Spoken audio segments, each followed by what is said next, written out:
Hello and welcome to News Morning here on Newday on TV3. My name is Teshie. Coming up in the next few minutes. Ghana's High Commissioner to South Africa says Ghanaians are safe in the wake of recent xenophobic attacks on Africans, as Foreign Minister says attacks undermine African unity. Also, the Driver and Vehicle Licensing Authority, DVLA, has uncovered a surge in fake number plates on Ghana's roads. And much later on the program, hope returns to Glefe, Mbegbese and Shaibu as sea defense project nears completion, restoring coastline damaged by years of tidal waves.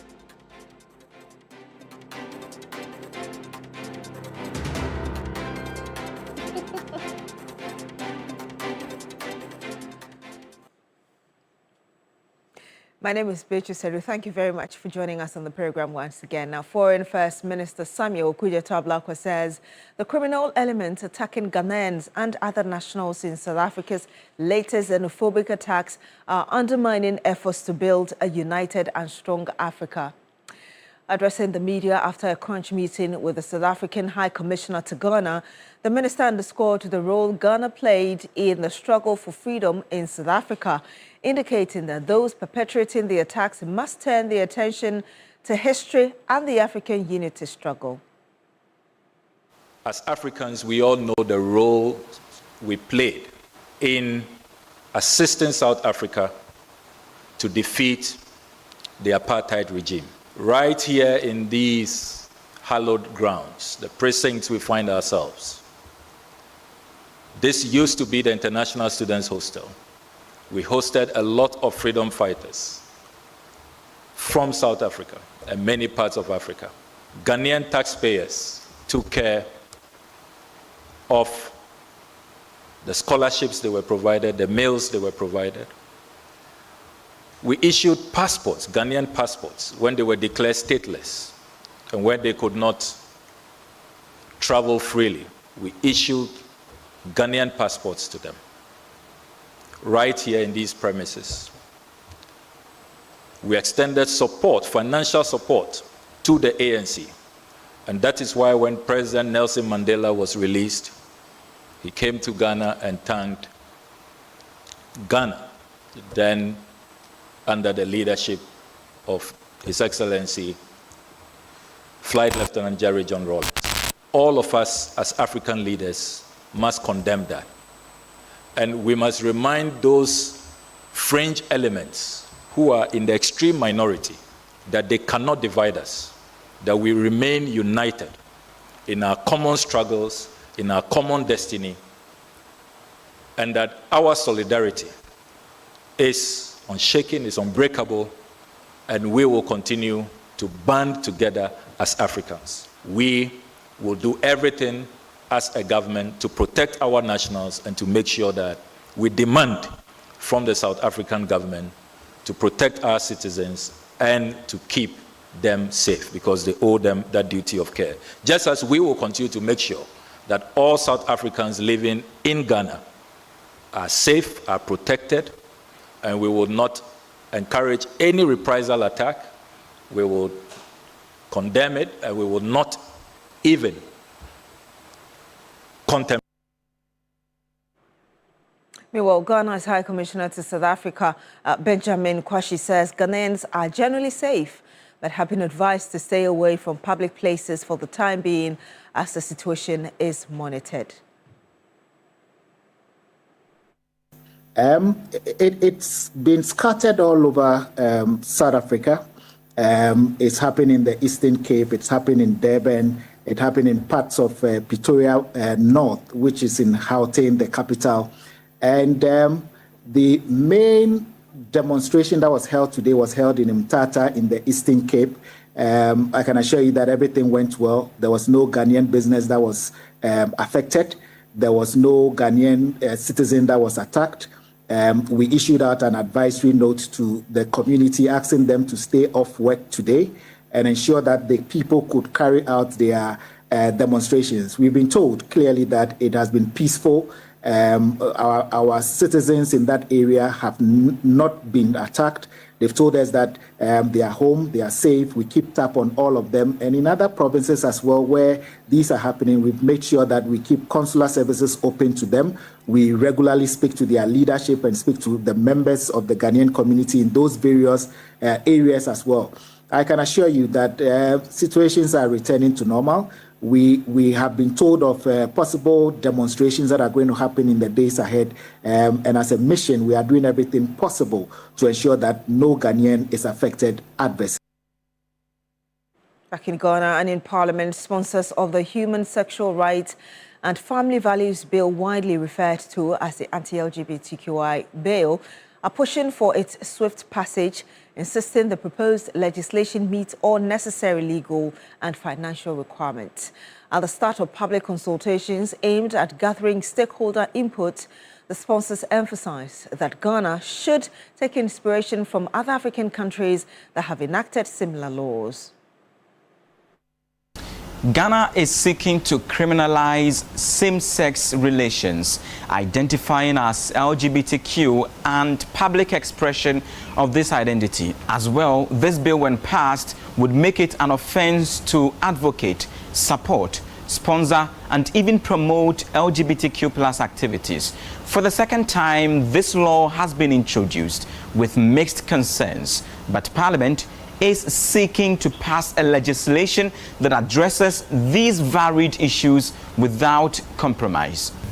We take cognizance of the rights of individuals who may be affected by this, and we're making the provisions in such a way that no individual, no Ghanaian's rights are going to be infringed upon. We also take note of existing legislation that has already taken care of some of the clauses that we'll be looking at here. Everybody has accepted the content of this bill as it was passed, and everyone in Ghana accepts that this is a bill that is fit for purpose. Sponsors of the anti-LGBTQ bill have sung the same chorus that the reintroduced legislation is no different from the earlier one passed by the 8th Parliament. I do not think that this bill should be subjected to fresh national dialogue. In fact, all the CSOs and all the concerns, most of them have gone through, are the same concerns that came up in the first cycle of this bill. We can expedite this bill in a day without compromising any part of our procedures. Uganda has replicated our bill, gone ahead to pass it. Senegal has done the same, passed it, and even reviewed their bill to increase the sanctions. And let us be clear, it has not brought any economic sanctions on any of those countries. During the consideration of the clauses, Sam George cited an example that elicited a sharp disclaimer from John Ntimfodjo. A male who claims that he has transitioned to a female and has held himself out on TV and done music videos, and now claims that he is having intersex with Honorable Ntimfodjo, and that Honorable Ntimfodjo is his gay lover. It is important I respond. Maxine, in her old or present life, no, it's important. In her old or present life, as contrary to her claim, contrary to his or her claim that she has had some perversive intercourse with me, I've never engaged in any sexual intercourse, apart from what God created between Adam and Eve. Stakeholders agree that the country needs a law to protect its cultural and religious values. But all of that would come in the face of human rights concerns that have been raised by many. Christian Yali, TV3. In other news, a reported fire outbreak at the GRIDCo Akosombo substation has triggered serious concerns owing to the strategic importance of the facility to Ghana's power supply. Reports reaching TV3, however, say that the fire is under control and has been prevented from spreading by the Ghana National Fire Service. Unconfirmed reports indicate that the fire outbreak has also disrupted power supply in parts of the country. GRIDCo has confirmed the fire at its facility. TV3 will continue to monitor the situation and will bring a further update as and when we get it.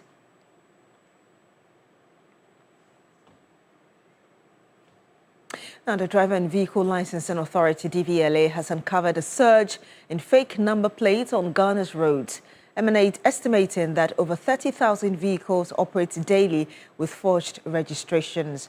A compliance exercise at East Legon led to the seizure and removal of fake plates and expired DP stickers as enforcement officers moved to clamp down on widespread violations of road traffic regulations. The Driver and Vehicle Licensing Authority, DVLA, says in excess of 30,000 fake vehicle registration number plates ply Ghanaian roads daily. An exercise targeting these vehicles as well as others operating with expired DP stickers and unapproved DV number plates were carried out by the authority's compliance unit at East Legon in the Greater Accra region.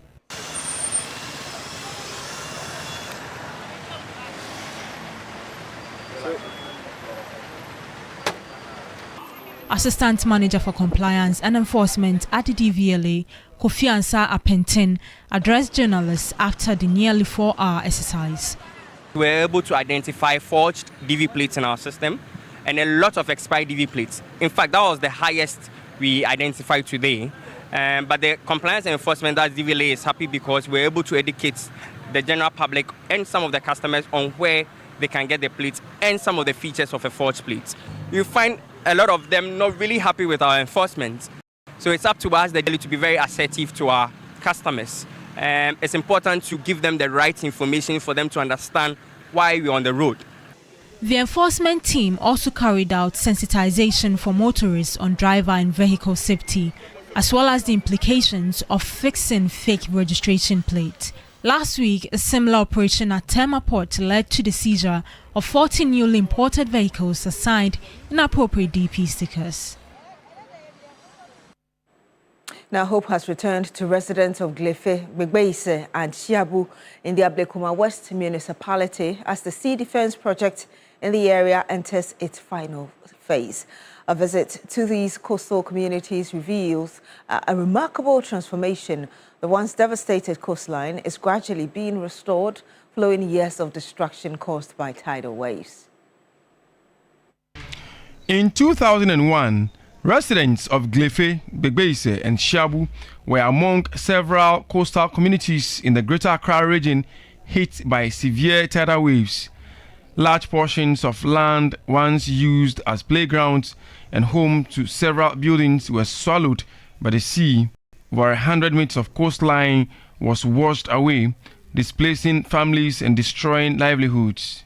In response, the government in 2024 commenced the construction of a sea defense wall to halt the destruction and protect lives and property. 2 years on, the impact is evident. The once hopeless communities are springing back to life, with many indigents returning to rebuild their homes and livelihoods. Due to the sea defense, we are safe, we are okay.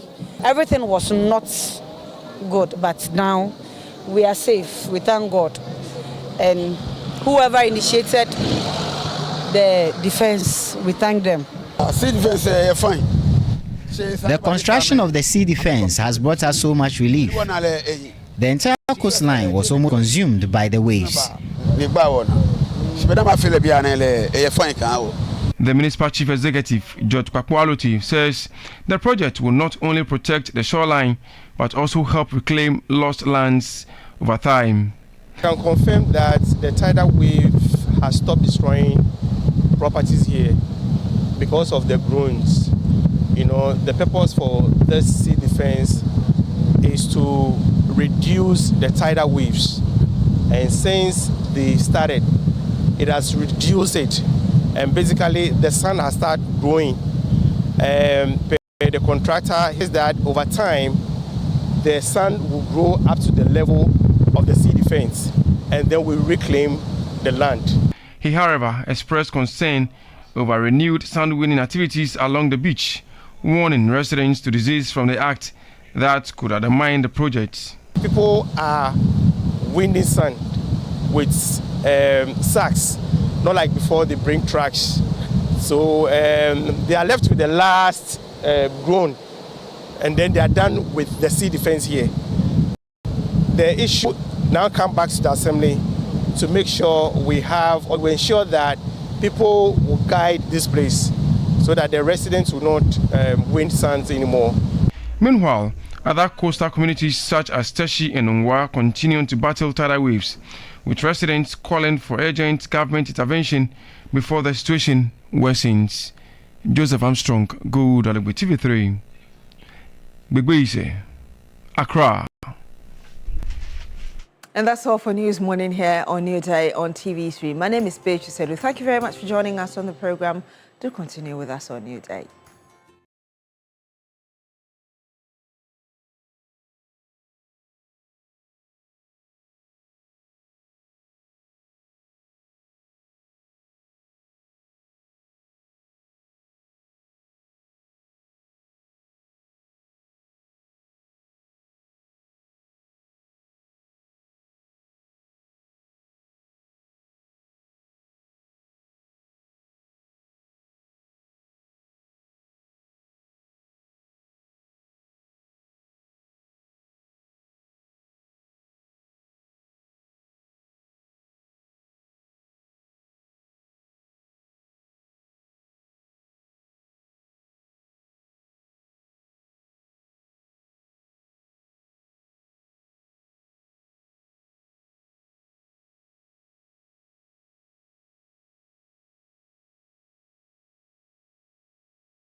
why do you say Christ members the choir no more? And I said better revival ministry. Beatrice, it's always amazing to do the show with you. What do you listen to? What type of music do you listen to? Oh, I listen to all sort of. Aside from you don't listen to all sorts of. No. Aside from reggae.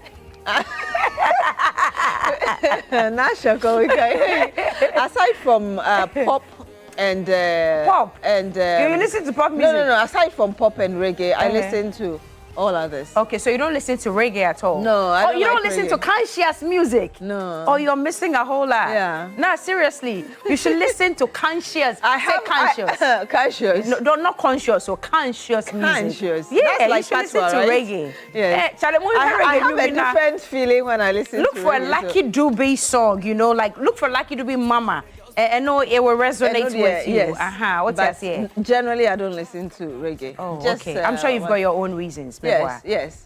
Okay. No problem at all. But anyway, you're very welcome to today's edition of TV3 Newday. It's a Friday, and we are closing the week. Tomorrow, God willing, is that conscious music they're trying to play?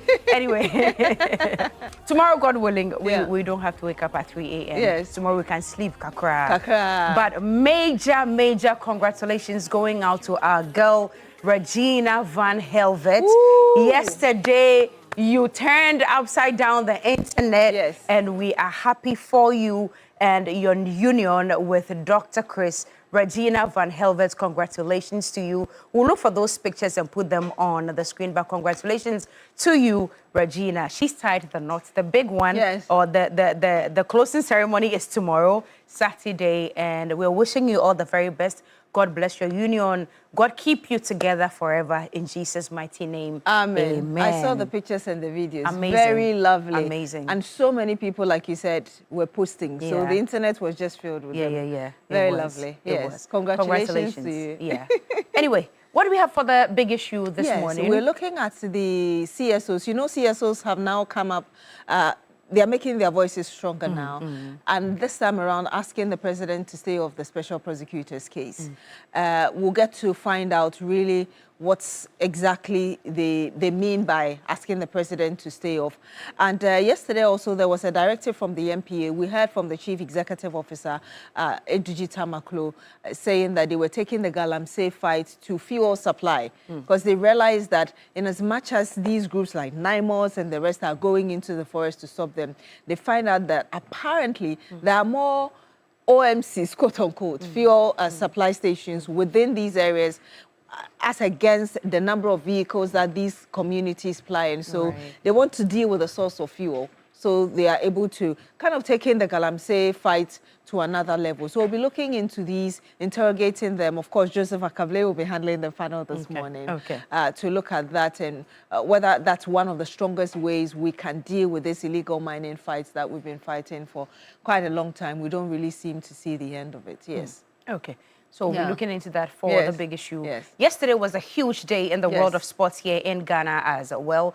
Carlos Queiroz finally is here. And in that press out yesterday, journalists were taking turns and asking him questions. Well, 47 days to the World Cup.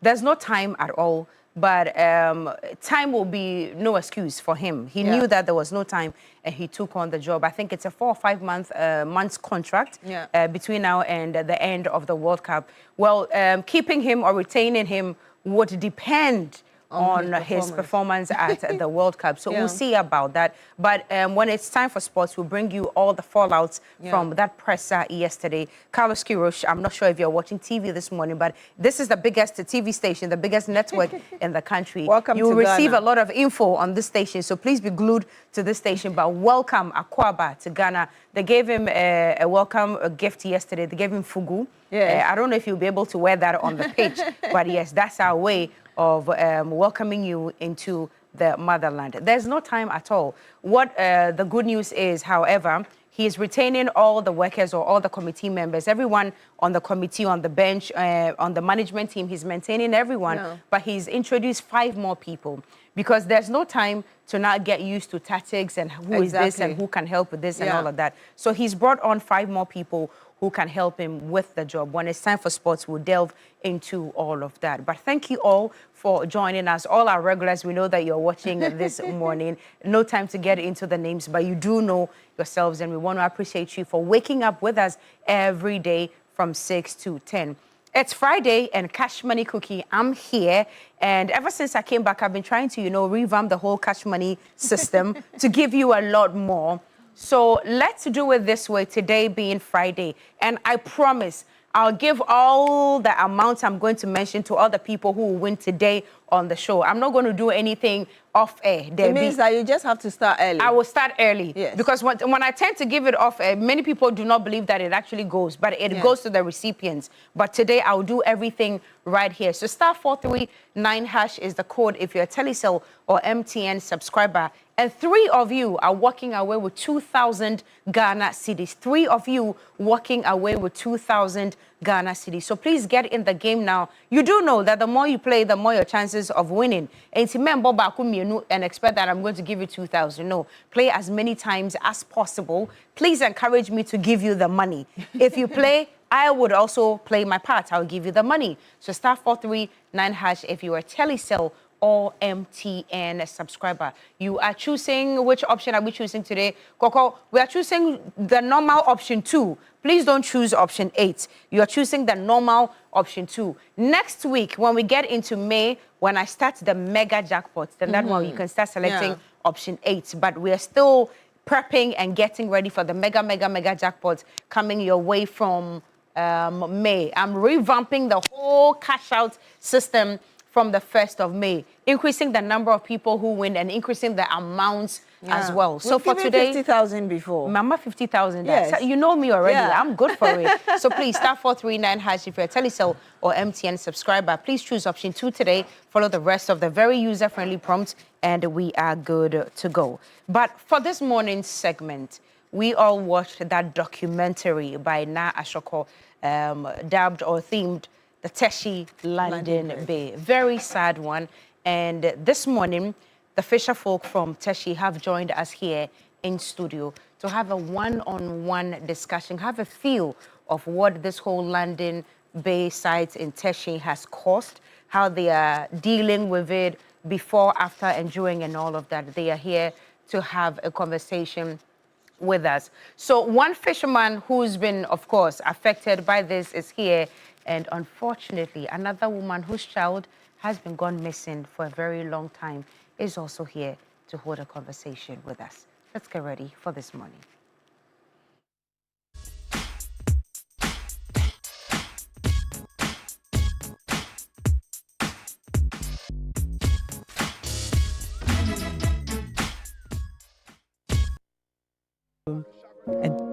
Very damning revelation about the difficulties that a landing beach, which was constructed to help the people, now presents the people with.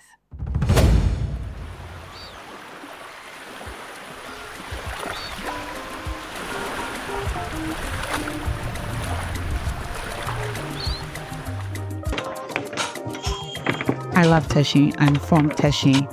Teshie is one of the most communally beautiful places in Ghana.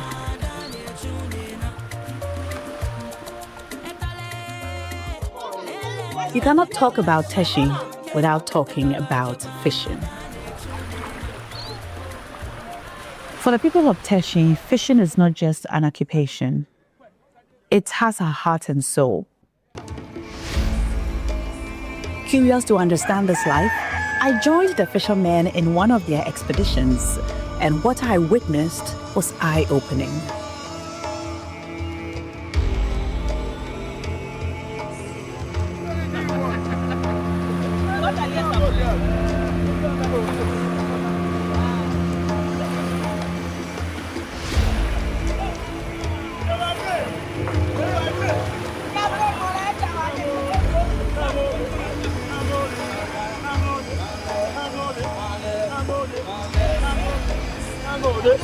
No, is my first time on a fishing canoe. I'm dizzy and nauseous. I'm very nauseous. I knew it would be like this, but it's actually a lot more scary than I thought. The canoe is not stable at all. It keeps moving with the waves. And many times I thought we'd fall into the ocean. But they're standing and they're okay. So I guess it's safe.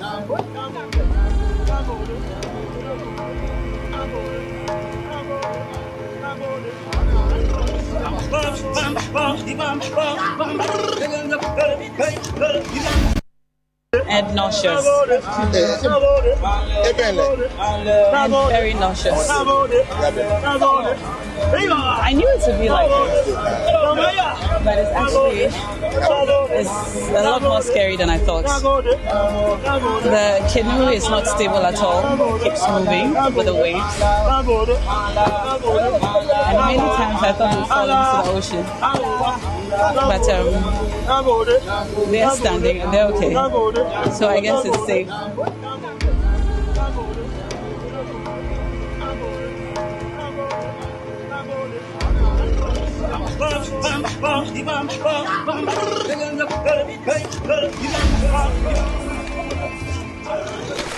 A few times I tried to help them pull the nets and pull the ropes.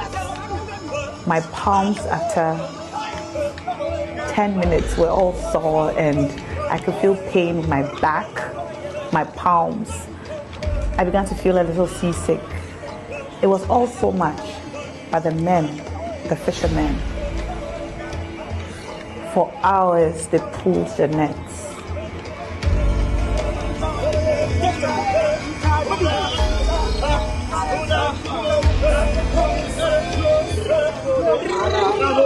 They go through a lot to bring us the fish that we eat. I think I appreciate fishermen a little more now than before.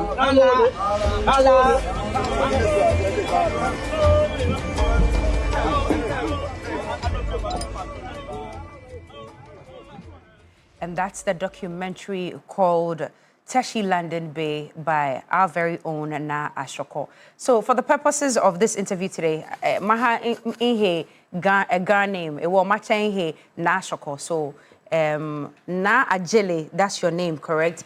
And Uncle Ashite, Ashini Ashite. Okay, so they are my guests this morning, and we're just about to get into it. One more time, now, congratulations to you. This is very beautiful. Sorry about all that you endured whilst filming this documentary. But, Niashite, honey, what we feel labi ne, what fair documentary ne a few months ago, no miebo obejame oba later on. But, okwe film alo kweko. But ole noni yano ye Teshie Landing Bay jame. So for the past how many oba jame how many months ago? Can I wear? Bon wear Teshie yani fe afi epani. Okay, all right. Teshie Landing Bay jame. We've seen from the documentary ake problems p bahanye. According to Bodenche o experience problems minike minini. Na ba ni ba le kan fa ni nyumbo ni nyumbo ba fiti wo ya le boot wo le o e fiti wo di bi afi o na gba ni ba fi o ni. Okay. Danny ake Landing Bay ba before Landing Bay ba no me ni bi ye jeme, how was it like? Oh ni bi ye je be wo bon we ya ne eche bon we ya ne ba she 45 years. Oh wow. It was in all those 45 years before ake Landing Bay ba jeme no me tani bi ya no ye jeme ten. O ba do ni bi ele 15 bi wa. Fi first year le wo nyo obuto ka ta lele no wo no abanya ke ya. Okay. She badrone ko ulile a lote ba nyo fito no bia odibi fe no na wampo. Okay. Ba bobo no mo. Okay. Niashite is telling us this morning that he's been doing this fishing business for about 45 years in total. And before the Teshie landing bay was constructed, of course, they will go for their usual fishing and come back. They were not recording any number of deaths like they are recording right now. You keep hearing him say lele. Lele means canoe. And that's been his experience so far before the landing bay was constructed. Ni ashite, ewo ni a construct landing bay. Ni nkemo we bia na olele efite alo efite ko. O efite ya o efite wa ya wo batroni. Mini bani efite. Be mini puero. Tenu ana baba. Okay. Ni lele kome Kenyan town nye lele kome alo nye construct lele kome enye ni ya Ghana city ni. Lele ahon ekome 1 billion. Ekome 2 billion. Lele dale. Ekome eternally. No, remember 2 billion. Alo 200 billion. 2 billion. 2 billion. Blema chuchu Ghana city. It will be in recent times said 200,000 Ghana city. For one lele, for one canoe, 200,000 Ghana. J 20,000. 200,000. And then so now that it's spoiled, hello? Wow. Hani wakaya landing bay kung before ni aba construct alo aba fail landing bay. Ofane government alo minister ko alo assemblymen ko Kenya ba wie before they constructed it lo. Oh, na time ayuku yon. Okay. The MPPBA. Okay. Wa mama yon ni. Anko ba Teshie na ko wie. Aga ba fini ewa wo ensure na.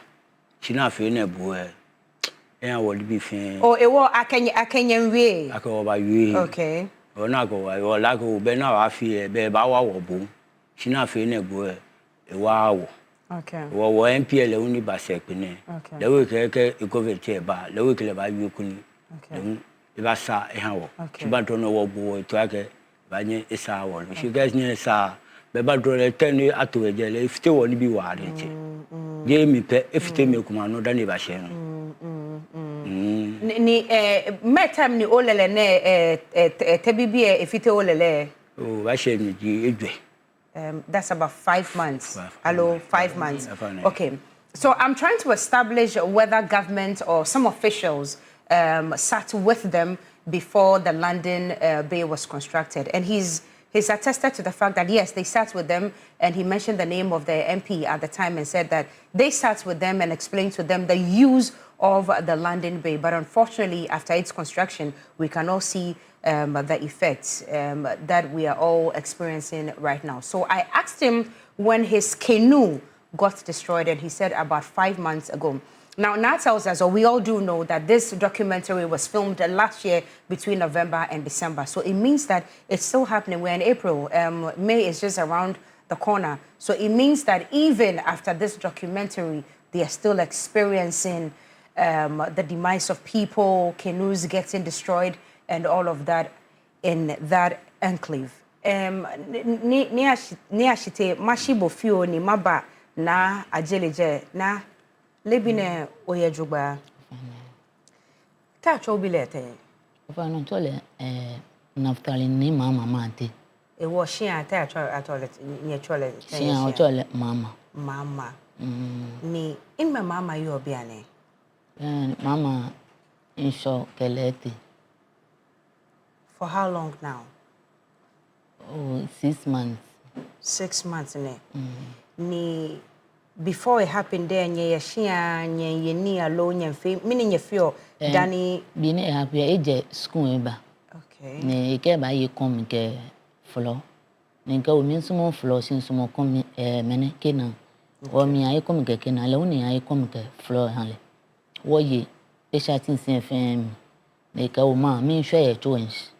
Oni kala ko munta speedy oke kuma yele ne ba ke me ake kuma yele se atwa for info ni abele ajele nmo yo ni ke ohun ye speedy jimbe speedy ken ya bu Teshie no okay nmo yo ba amlinga no banten bi aga mi ne ba ne amke mo ke agen bilatale ke proto ke kotoke ba ke inshogelete ni ka agene ye fo jimini gbele egbuan bile sin bile banton ne jele nkele ye ni banton ne ni sile banton mini jin sogele yo ni bagbe fu ekete ni gbe fu ekete lele bi kan bi enyu ko metala papa le mase na papa le ke bi kan bi en ke obila atali ke proto ke ko to ka ba na me amega me ke len wu nsho na me ke la ke eni eya bu ye jeme e wo ke ti jeme nsho ba chale efo ame da ni bi kan bi ke ni te si bi kan bi amega me ja me yen no si bi na me fo ame na ma na e pele eni ewu eni enyo no na e pele e wo ni amegbe fu na mbache boy say ni gbo ya ni ati anyi nsho me hu anale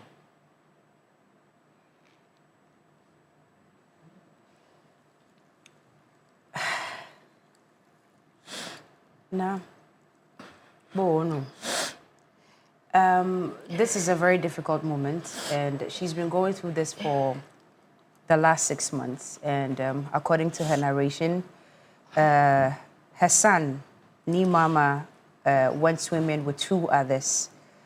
And that's the son on the screen right now. He went swimming with 2 others. And by the time they realized, he began drowning. So the 2 ran to come and tell the elders or some community members who were around that this is what's happening. They tried to go into the sea to rescue Ni Mama, but unfortunately, they just couldn't find his body. It's been 6 months now. Najele, that day, Okayo noni ewo, Atalia ni ewo. Okeba ona. Hani mako Atalia ni ewo that day. Ewo Atali jine ni akeba chombo ake noni ebane. Alo.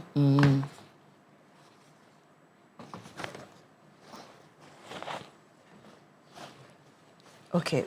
Ewo that final day in a short snack top ne ni ewo. And from what she says, it's just around the London Bay, not even in the deep sea or anything. It's just around the London Bay that the little boy, Ni Mama, got drowned. Najile, neke te bibi ne niafo in the name of London Bay ne. A lot of challenges ebahanya ye Teshie jeme, including bo ni biane wana Ni Mama. What other challenges? I want to say it in a way that I can express in Ga, but it's not really coming. Or how na dia bremo was sa Teshie enclave hono obetumi aka ho asem ahre me eya wonko ana wo ba ayira ye hu na say other people so nam phobia na nkofa oni momo wo hono omususo omba ayira because of this London Bay ana wa fo na fiele gbegbe wo bi e wo agent gbegbe wo bi e wo nika akwa na ba fe no gbe be ni bi ba fiti ajege mepi abi ete ni bi na ete na kwa mo ko hu bi ete le ho anakole ba se 2 weeks ne le ho me enyo oh just 2 weeks le ho me enyo sin ama me ba oh okay to mo ti ne no le isamoko le ho ekeleba gbeke ekeleba gbe sunu boy ye sure ka ba bi o here ke ni maba ni miko meto imbi eba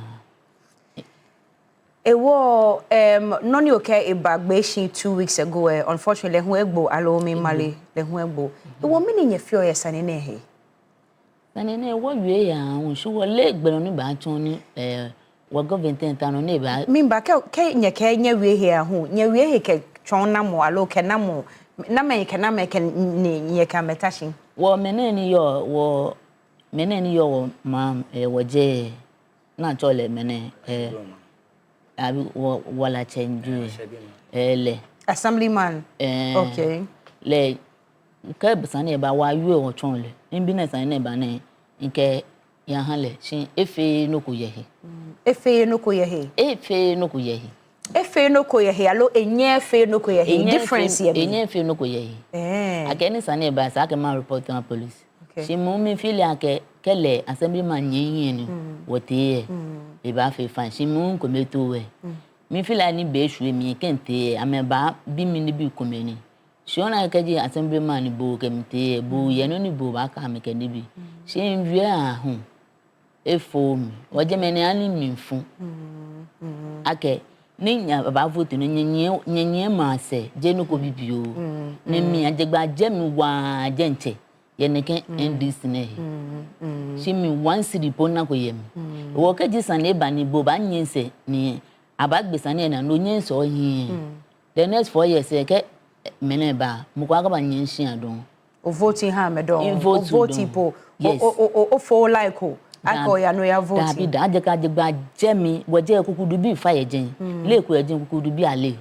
wo bi ni wo ndi satele ko ho ka me ga bokura ni o ko pena bokura mi lo na emi me ni po na mi be ndi si bo na me kukudu po e da ne amete ama ishka ni bomu ni bo no ko pena mi lo na emi aga wo me no kwa chole kuzo mi le okay boy ma bajeme me was money wo ba fele MPP ke NDC because ke ensure ke wo BM fan ya ensure ele NDC ke MPP it just knows humans. So I've been trying to establish and understand what they have done about the situation, and she tells me that just 2 weeks ago 2 more children got drowned, but well, they were washed ashore, but of course obviously not amongst the living anymore. They were dead before they were washed ashore. And I asked her, so how then do you feel that it's been 6 months, you still haven't seen your son? I'm sure, I mean, even if you cannot bring his life back, at least seeing him washed ashore would even give you a little encouragement or maybe a little closure that it is really over and done with. And I asked her what they have done as community members. Have they engaged government? Have they sat with people? And she tells me that they've engaged the assemblyman a number of times, but it does not look like he's got the capacity to do anything about it, according to her. Well, she mentions one political party that she belongs to, and she's telling us this morning that even community members are laughing at her that you're following this particular political party, they haven't done anything for you, and you're still following them. And obviously, we do not want to make it partisan. This matter is not an MPP, NDC matter. It is a matter that we all must come together to solve immediately. Najile, ke President Mahama ye biane this morning, ke you have the opportunity to sit down one-on-one with him. Minu utao no kele, minu utao afe about this landing bay. Yes. Unpele makale pa jang makpale fa ke makpale fa wa fo na ba fe ye jeme ekwe boni iba fele ni wo iba jongo se gbe wo bi ye aye ga se bi da fa che wo papa lehun ije eko dani mene lehun e ana mene kaji lehun ibi kan bi anse na ekole lehun sogele te bale ten ni mene le baba ye mene wo wa pale fa ke efe eko bona iba fe ni iba pa wo bi egbe ke wo yen me egbe efe konu isa afokonu won wo ya jo ni ashite hani mabibo tabibiye or the landing bay esani wo jele totally esani wo je fen ye jeme allo esani wo reconstruct esani afele ekoklo what do you say madonna mini wo na le ke ajeun ye je ibawa na akwawuni abanya jajele ni le wo ba na idole le ba nya wa. Okay, but Bodenche fisherman jibo. You know the direction of the wind. Can someone help me? How do you say wind in Ga? You know the you know the direction. You've been doing this for 45 years. No one nimbi boake this particular Teshie landing be tebi ani you Teshie no ningbe won bi ke wo family members say esani ajie ye jeme totally allo esani afe henoko something to be reconstructed ni me kan ko be to njomo ka jie fin po eje mi nsumo. Okay, according to your experience and according to the direction of the wind ka jie fin po eje nsumo. Okay, but minta mabibo landing bay ne it's not only in Teshie, it's in different other places. Say guys, can you help me with the guy? It's in Ekoye Jamestown, Ekoye Biscoff, Nibi, Egbe, Ekopoye Axim, Egbe. A war mini one in this particular one in Teshie, how problems like Mena Mafi near Ejaku. Ejaku, okay, sure, I feel to more. na boy afi gidigidi feel no. Okay. If it mo e luta. Woko o ya track wo wule mpo che egbe o. Ti first ko ni ebele na kan. Wonye wo bo model feel wonye wo ke ba shikun. Ti ba drone na ko trackless le lobo ka lote. Ba ye ko tu ashite egbebu. Voilà. On va dans le naf le que on va dans quelque chose à comme fio no waya. Okay. Quelque chose na bo a fait tout gidi fio no anya waya. Ti first ko quelque chose comme po anya force a chon aya. Quelque chose a fait no go fio anya go wo jemi wo nyo a pe ko tama abo. Ti ba dans no nya no go fi. Aga te wo ko do go a trackless no. Oni bi fe wa. Ni aka sometimes po dani nya baya is aninya solid. It's an in your poor libation done in your buyer, no calling you. Every time done in your buyer, so that you can only just go and come back safely. Olele, that time any olele if it no me nye ni yo ni yomi. Nehu 9 people. It was bet mokoboko alo. But gbamempla. Mokopla. But leleni. Efite. Okay. All right. So I've been trying to understand what's happening with the Teshie landing bay in focus, because like I said, there are other landing bays in other places. There's Biskov, there's Axim, and there's Jamestown. There are other places. We do not record deaths or anything, or children missing, or children getting drowned in the sea. So I asked him why this particular situation in Teshie, and according to him, community members were not engaged. The GPHA did not engage them. The Transport Ministry did not engage the local fisher folks. There was no consultation whatsoever, according to him, before the Teshie landing bay was sighted in the exact place that it's sighted as at now. And he thinks that if they were consulted, if they had sat with them, they are fishermen, they are the fisher folks in the community, and they know the direction of the wind. So perhaps if they were engaged, if they were consulted, they could have also advised the technicians or the engineers as to how to place the landing bay. Well, the day that his unfortunate incident happened, the day that he lost his canoe, which cost about 200,000 Ghana cedis, it was 9 of them on the canoe that day, but thankfully none of them died or nothing happened. None of them were injured. They are still very much alive, but unfortunately, their source of income is destroyed. And as he sits with us this morning, he is unemployed. Ke ona President Mahama ye be ne this morning. Mino bakele. Don't ma kele peja ke. Ni government ko batano. E fe ni awo. Ni ja o kele we ba nye bomodi. De ba nye le we ke wale fi o ba jaje awo. Le we ba nye wawo. Le o misum. O mi ni pe ma kele o government yen. Okay. E wo ke ona le oba kele ke adie fe alo afenu ko ye. Afenu ko ni enye wawo. Kuni won ke wo ba pe ke wona ejole ke woni bi on akanya afiti wawo. Okay. All right. But ni owie first time okay before abafe landing bay akanya ba wie alo. Oh ba wie. But the only challenge was noni nyeke me ame consider.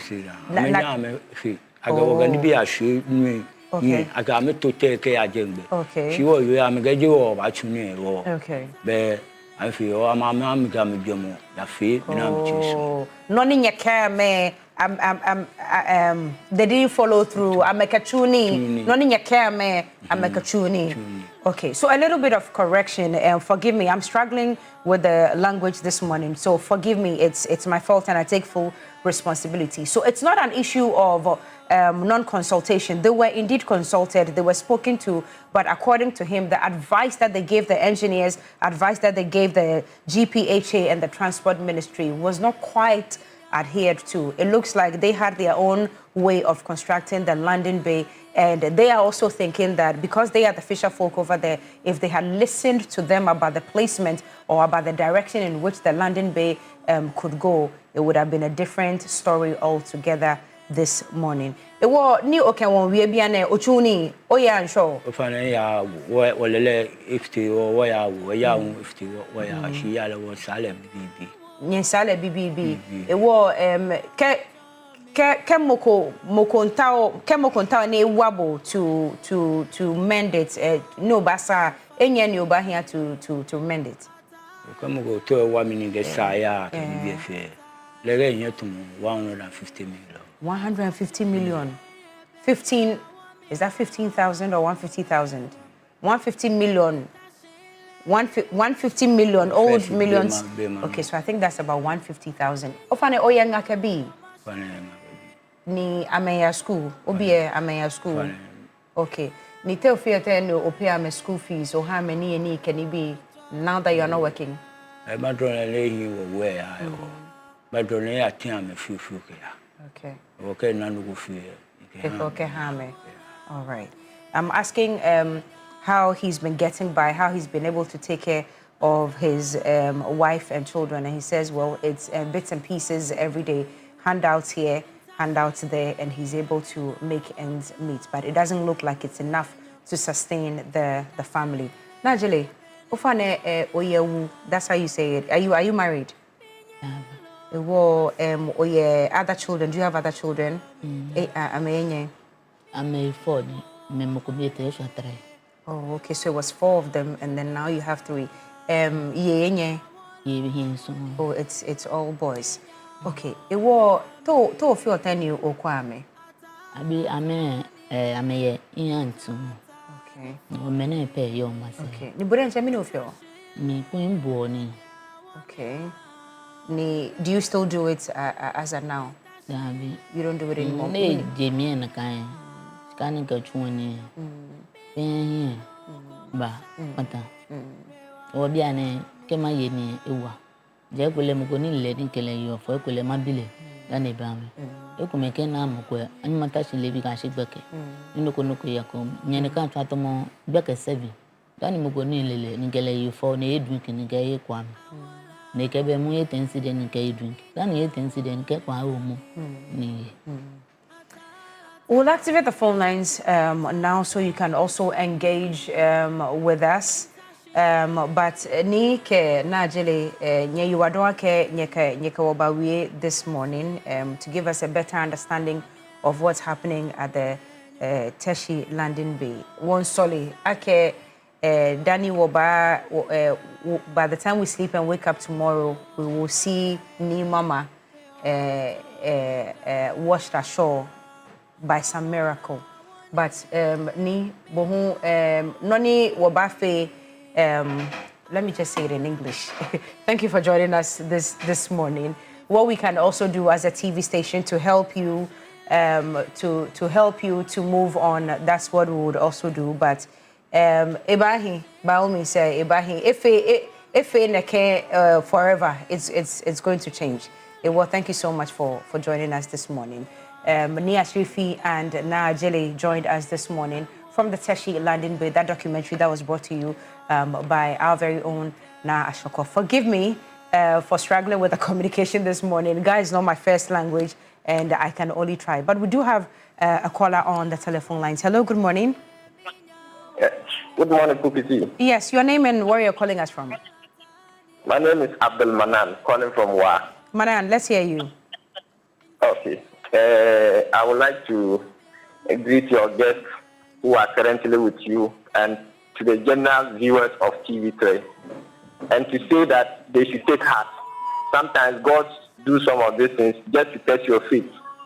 And I pray that very soon God will give them a livelihood to live on, because it's not easy to live without a job.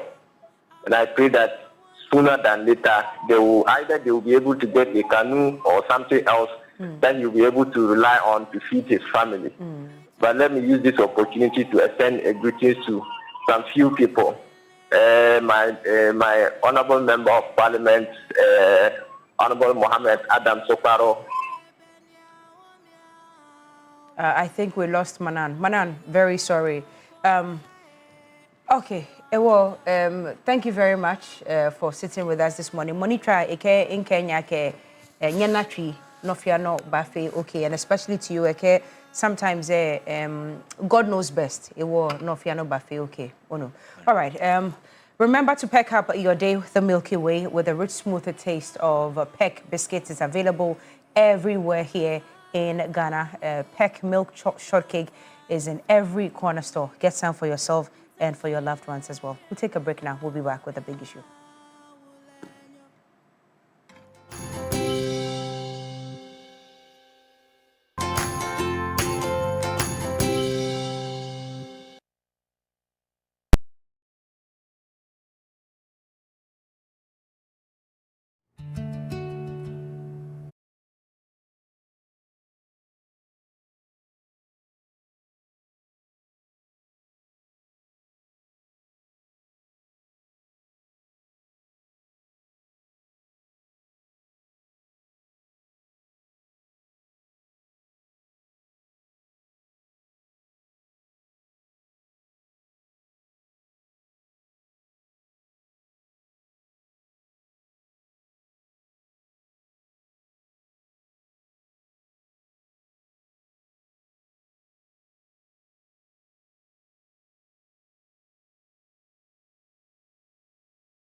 Special congratulations to Nashoko for that amazing documentary and the conversation that Cookie had with our friends from that area as well, the Teshie Landing-based story.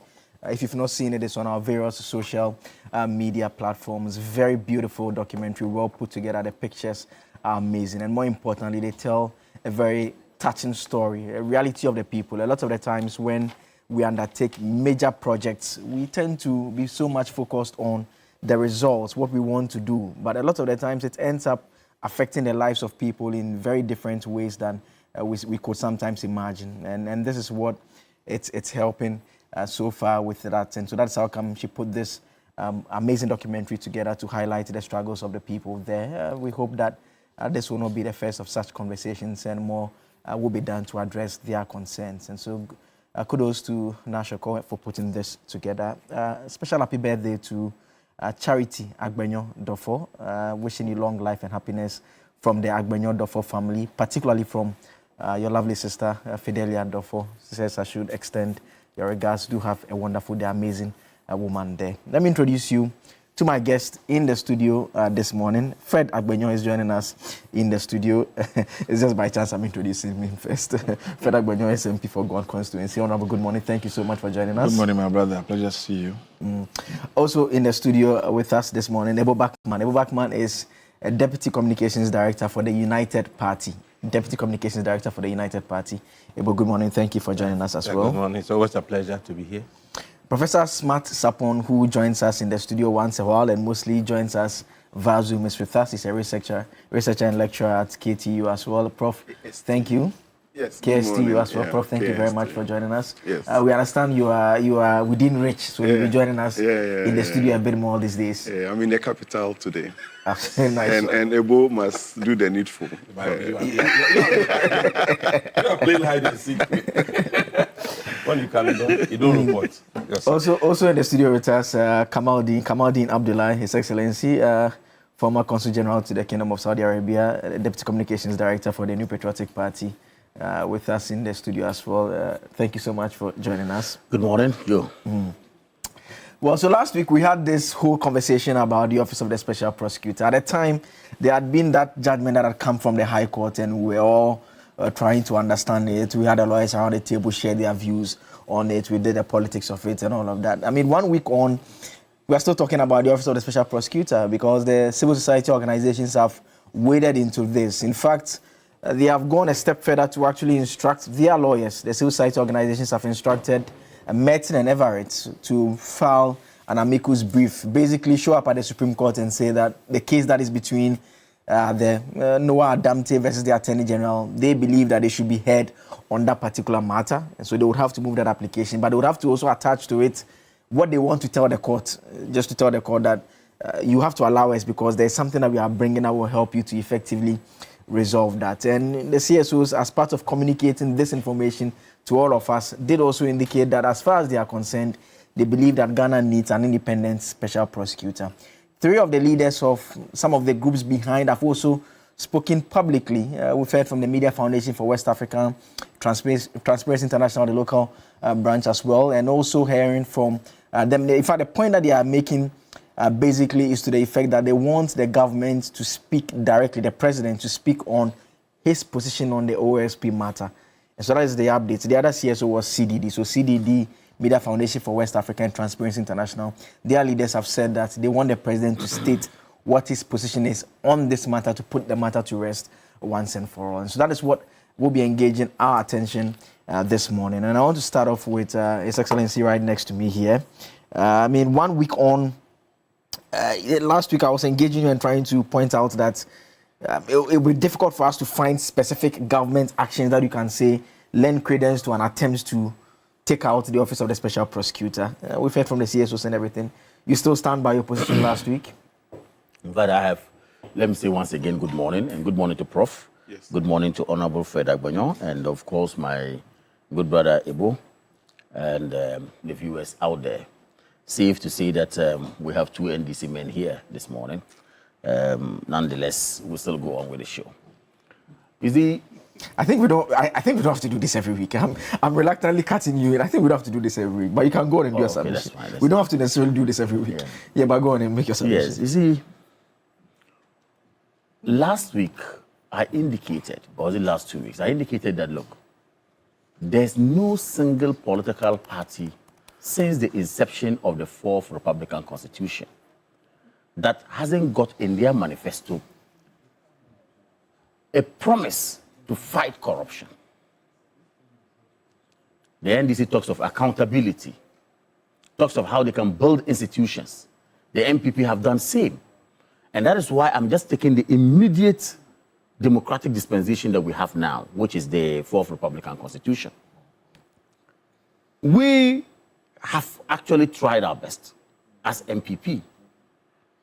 We promised to deliver a procurement law leading to setting up a procurement authority. It is in place today. We promised to ensure that we put together an institution called the Special Prosecutor's Office to fight corruption, which we have done. The NDC have made series of promises. They put together laws. Again, the MPP promised that there should be Whistleblowers Act, which will unearth some information and get, authorities, people in authority to act. We passed the Whistleblowers Act. I'm just giving you a series of actions that we have taken as a political party. The same way the NDC have made promises to fight corruption, and they have stood by those promises. Where we are today, the existence of the OSP is to benefit all of us, if indeed we believe in fighting corruption. And that's exactly the position of the CSOs. That is exactly their position. Why do we preach that let us fight corruption, then we come to want to act otherwise, impliedly? And I'm choosing my words well, impliedly. By conduct. You see, it started with the judiciary, and we thought it was a joke. Kwame Nkrumah in the 60s, because cases did not go well with him, had to go after the CJ then, Justice Kosa, was it Akosa? For a very long time, our judiciary has developed. The only institution that saves you, whether you are a military regime or you are in democracy, is the judiciary. The sanctity of same must always be preserved. To the extent that the coming into force of this government, when they were voted for in December, saw the judiciary meted out with some, if you like, happenings, which were not good, to the extent that the CJ, Justice Tukono, and in fact, I always say this, frivolously was taken out of office. Frivolously. By the NDC, people who claim they're fighting corruption. When they succeeded that, they moved on to the EC, with their national chairman making all those promises before they came to power. The EC have to go. They went in. Again, they will tell you, no, we don't know anything about it, but let me tell you, we're doing politics. Impliedly, they are behind it. But for the CJ, the new CJ, Justice Bafuboni, who gave his results at the committee level to say that, look, we cannot establish a prima facie case against the people you are even talking about. But interestingly, the reasons Justice Bafuboni and co gave and said they were not enough to oust the EC boss and whoever was part of it were the same reasons before the Council of State that saw reason in it to oust the CJ, interestingly. Matters for us to look at. But I'm just telling you the kind of people we are dealing with. That's the NDC. Fast forward to where we are now is the OSP. Institutions that are supposed to build us all, the NDC is on a move to ensure that they put those institutions or cut them out. That is why I said all of us keep these promises. What has happened today? We sat in this country, a bill was put together, sent to Parliament. Parliament sat on that bill, in fact, scrutinized it, fine-tuned it, then we had a law called Act 959, establishing the office of the special prosecutor. Laws, and you are a lawyer, you know, are never perfect. We always have lacunas in laws. We always have gaps in laws.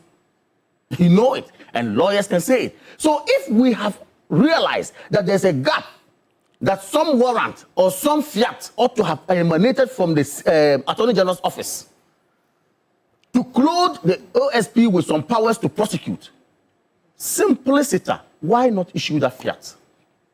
If you're really committed to fighting corruption, why not issue that fiat? I would have thought that the President of the Republic of Ghana, who the OSP claimed that he's now surviving as a result of his goodness, could have instructed at cabinet level his Attorney General to issue that fiat for him to continue with his job.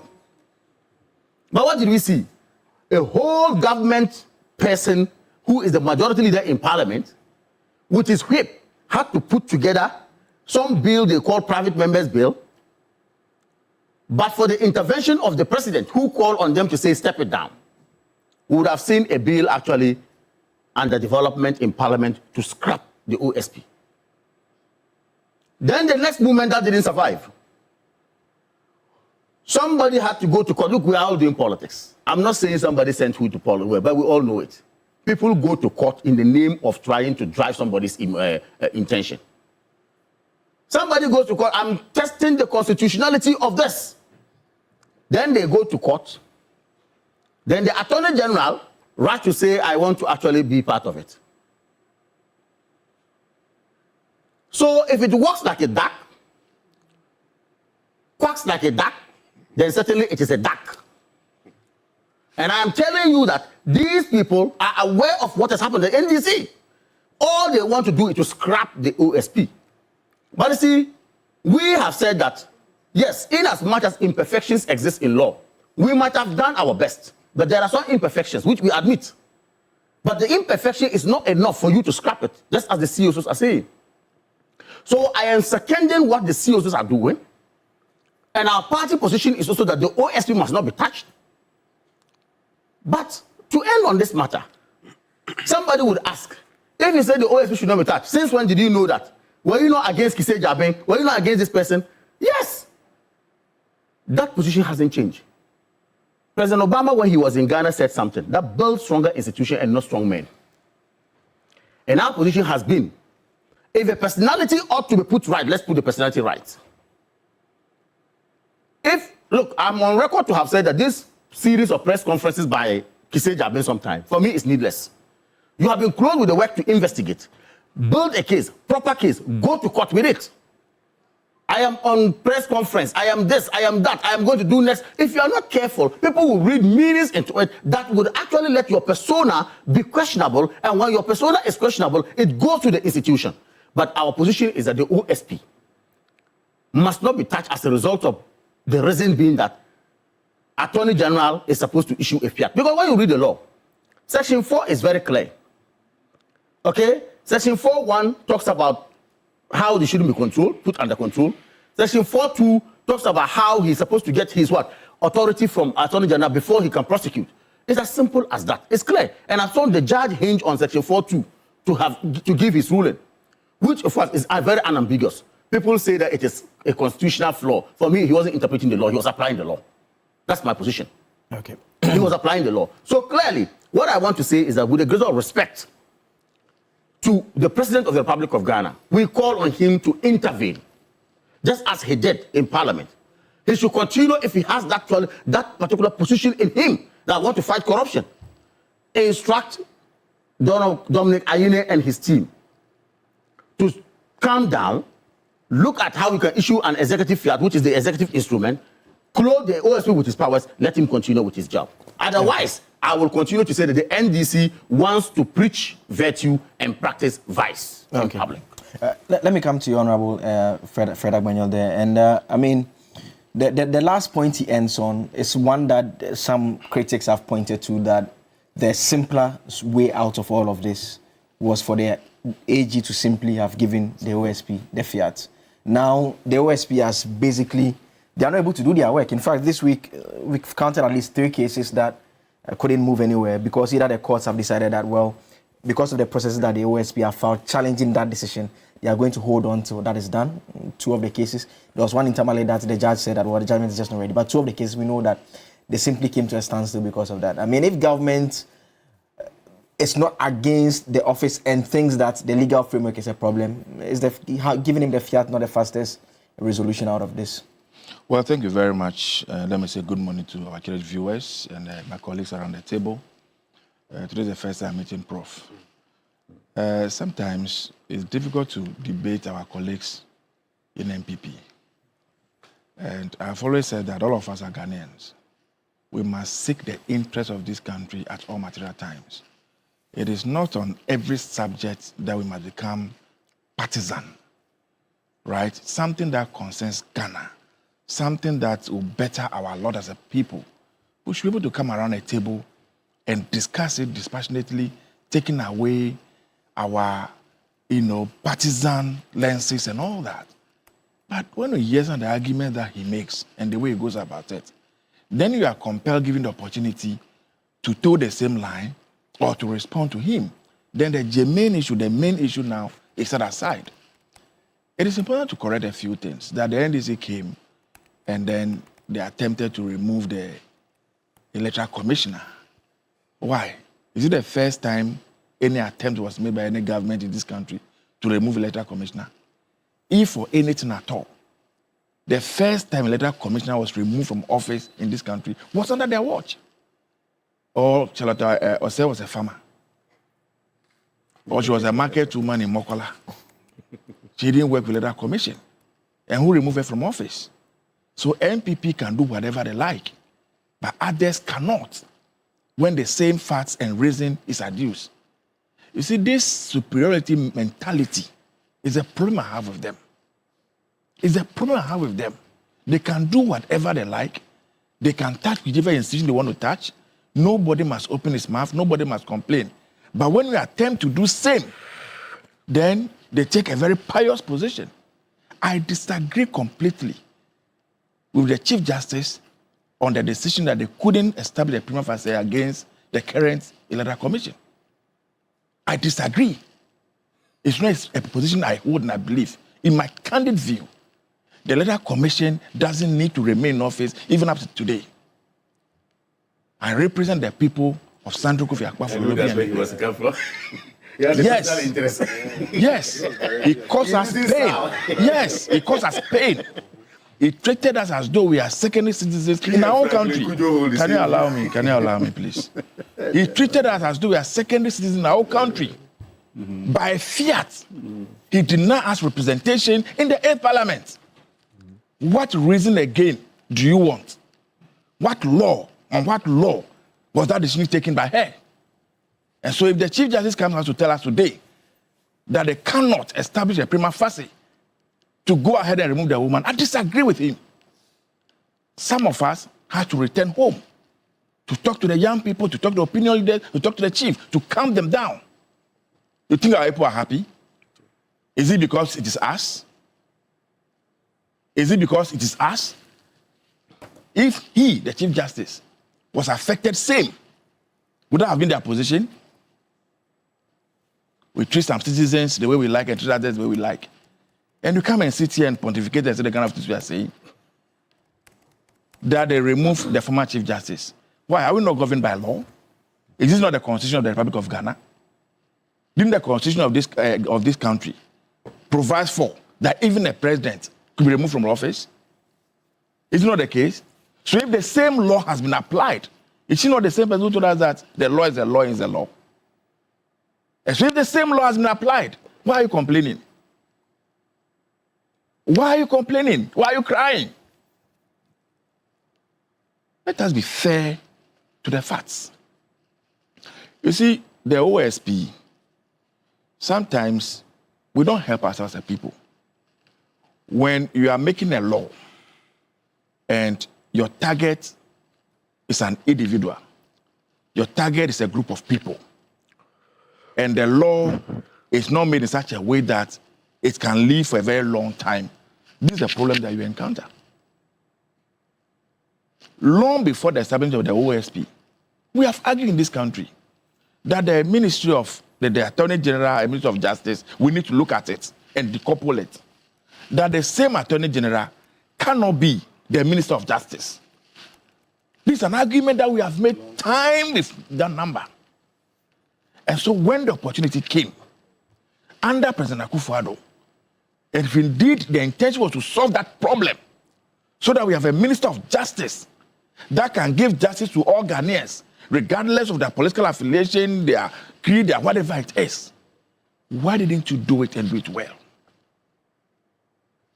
Why didn't you do it and do it well? The OSP that was created, the agenda was one. Because they are told the people of this country that the former NDC administration was involved in wrongdoing. And so let's create a vehicle targeting at the people who serve in that administration. That was the number one purpose for which the OSP office was put together. And when they finished, quickly they appointed one of us, whom they know very well, that were fighting at the time, Mr. Martin Amidu, to become the leader. In their minds, he is going to go after NDC functionaries. And that is how that law came into being. By the time Mr. Amidu was leaving office, what did he say, even about the president himself? How did he describe the president who set up the office of the special prosecutor to fight corruption? My brother, we have too many institutions we have created in this country with one objective: to fight corruption. It is becoming very clear to me that creating of institutions alone is not the solution to fighting corruption. The citizenry must come to that point when they will say that this canker is affecting our society and that we are ready and willing to move away from it. And when I talk about the citizenry, right from the very top to the last person, in our actions, in our activities and everything. Otherwise, we can create 1 million institutions. If it's the person that you appoint to head these institutions themselves are corrupt, how can they fight corruption? Are you getting the point I'm making? If the persons that you appoint, why? We have YOCO, we have CID, we have BNI, now they call it NIB, the national, what don't we have? We have all these institutions. We can continue to duplicate and create more. The question is, if you go and do the research, can we say conclusively that with the coming into being of the special prosecutor, corruption issues have been resolved in this country? Now you are creating the law. If your agenda is that you are decoupling the Ministry of Justice from the Attorney General, or you are setting up independent prosecutor, why don't you, even in doing that in the law, give them all the prosecutorial powers in their acts? Why do you create the lacuna you have created that all this confusion today? So but government has the option of curing it at this point in time. Yes, I'm saying that. So the one who initiated the process, the one who started the process, why did you create the lacuna at that point? But now it exists. That's where we find ourselves now. You see, it is important that in dealing with these issues, you go to the root of it to help our people to understand. And that is why when I made the point earlier that the setting up of that office was not meant necessarily to solve a problem in this country. The agenda was to target a particular group of people. And that is why they could deliberately create that kind of lacuna. That is why deliberately they did what they did. And so, for me, every institution must grow beyond the personalities that occupies at any point in time. Kwesi Ajabin is not the institution of OSP. No. He will work there, he will exit, somebody else must come and work. But the law, the act, must be such that anybody that you pull there is able to work and work well. Since he has come into office, you can agree or disagree. Apart from occasionally, in a Rambo style, they take cars, they go to somebody's home, they come and organize a press conference, they make noise about it and blah, blah. What really, tangibly can we see and say and speak to that since that office was created, this is what it has done for Ghana? Tell me. Tell Tell me, give me evidence. So it's fair to say that the current government, you have issues with the OSP. It's not about the current government. It's not about every well-meaning Ghanaian who think that including corruption. The current government. Everybody, all of us, including you. So is the reason the CSOs are saying Kamal. Is the reason the CSOs are saying that the president needs to state the official government position on this matter once and for all? Why? Parliament is an arm of government. Some colleagues in government felt that the current OS as we have it's not something that will help us. And so they were initiating, a move for us to look at either repealing it. I felt others who argue and say that the president in law cannot ask Parliament to do or not to do. Do you understand? That will amount to interfering with what? The parliamentary work. Okay. And so if Parliament decides, or some members of Parliament decide that this is the way to go, we will do that regardless. Okay.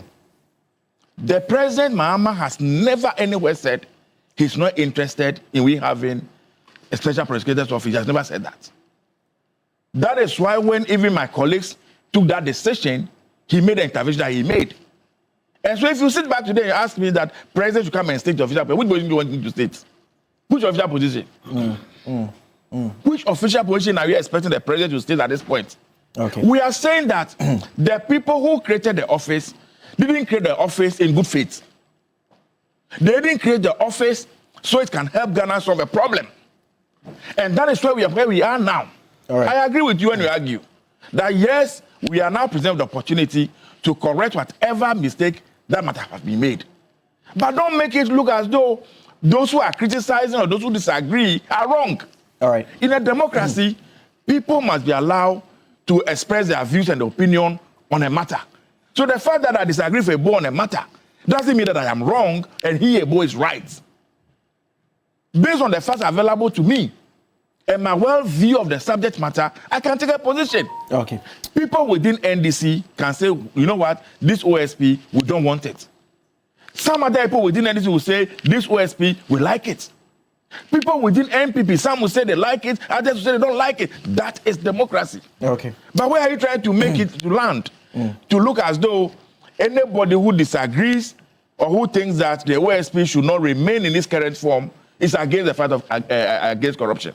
Why do you make that argument? Is that the only institution that is fighting corruption in this country? Okay. And as I asked earlier, show me evidentially what they have been able to achieve in terms of fighting corruption since they came into the office was established. And so please, let's stop this sentimental argument. We are fighting corruption. Why? You created the office, you became more corrupt than ever. The first person you appointed described you as the mother serpent of corruption. Okay. So the office that you created, how did he even, prevent or guide you yourself from being corrupt? Okay. All right. Let me come to Ebo now. And Ebo, 1 week on, we're still talking about the same issue. And I just saw somebody. Interesting points made by Honorable there. What do you make of all that has transpired so far? Is it necessary? The CSO say that the president, because when you listen to those in government and those connected to government, it appears in one way or the other, they are not happy with the work that Kisei Jabin has done so far. You can't miss that at all. It's in there one way or the other. That point comes up quite strongly. Yeah. Let me say good morning to our viewers and my colleagues here. And indulge me to, yesterday was my firstborn's birthday. Okay. Yes. Kojo Amonu Bachman. I pray he's MPP.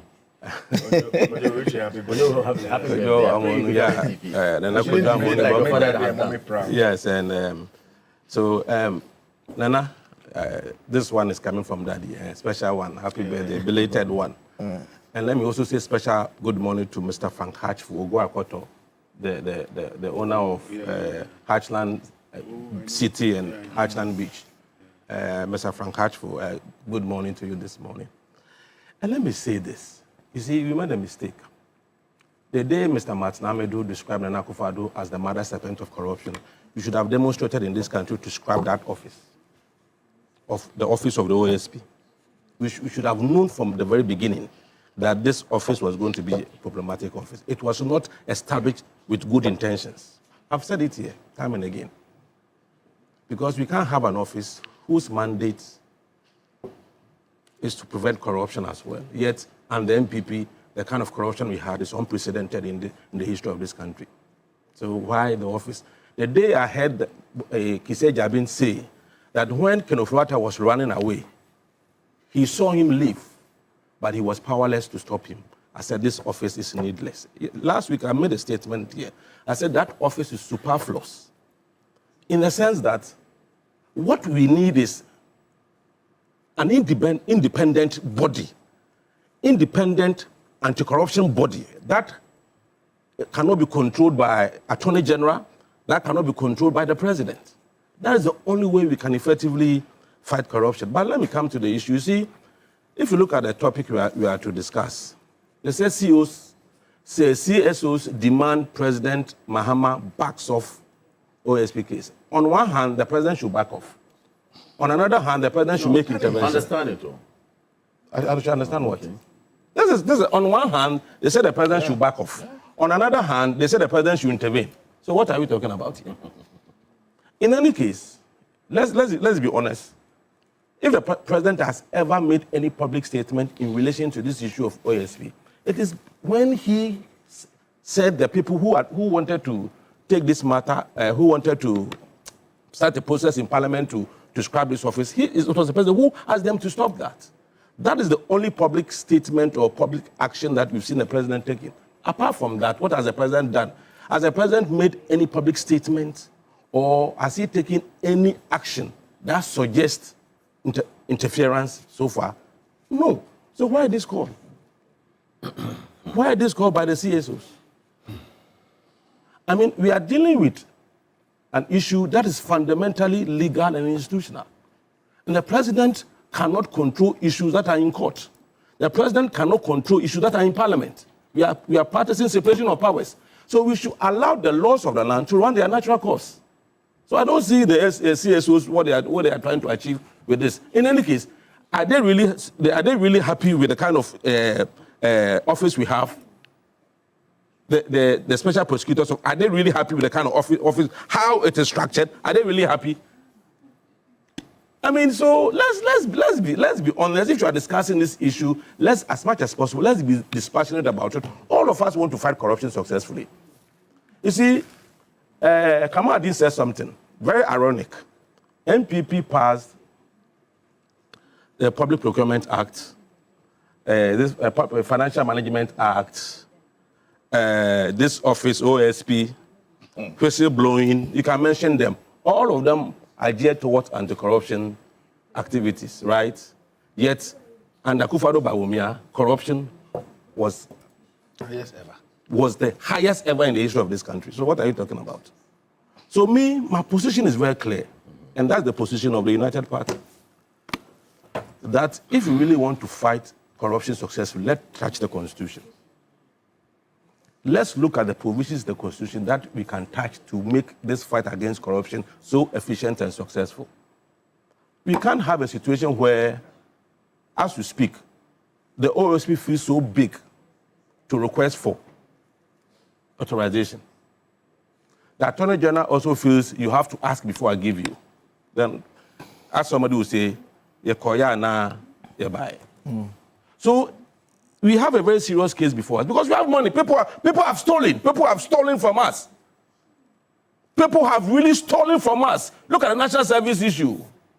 And there's now confusion. Look at MPA Mustafa Ahmed issue. Look at Xenophobic and his people. People have stolen from us. We need to recover. Look at what we are doing as a nation. This one goes to court.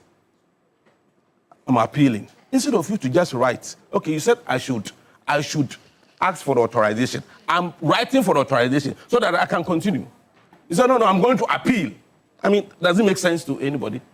And instead of the CSOs to be talking about this, to be asking Kisei Jabin to write to Attorney General to ask for that authorization, also what the general do.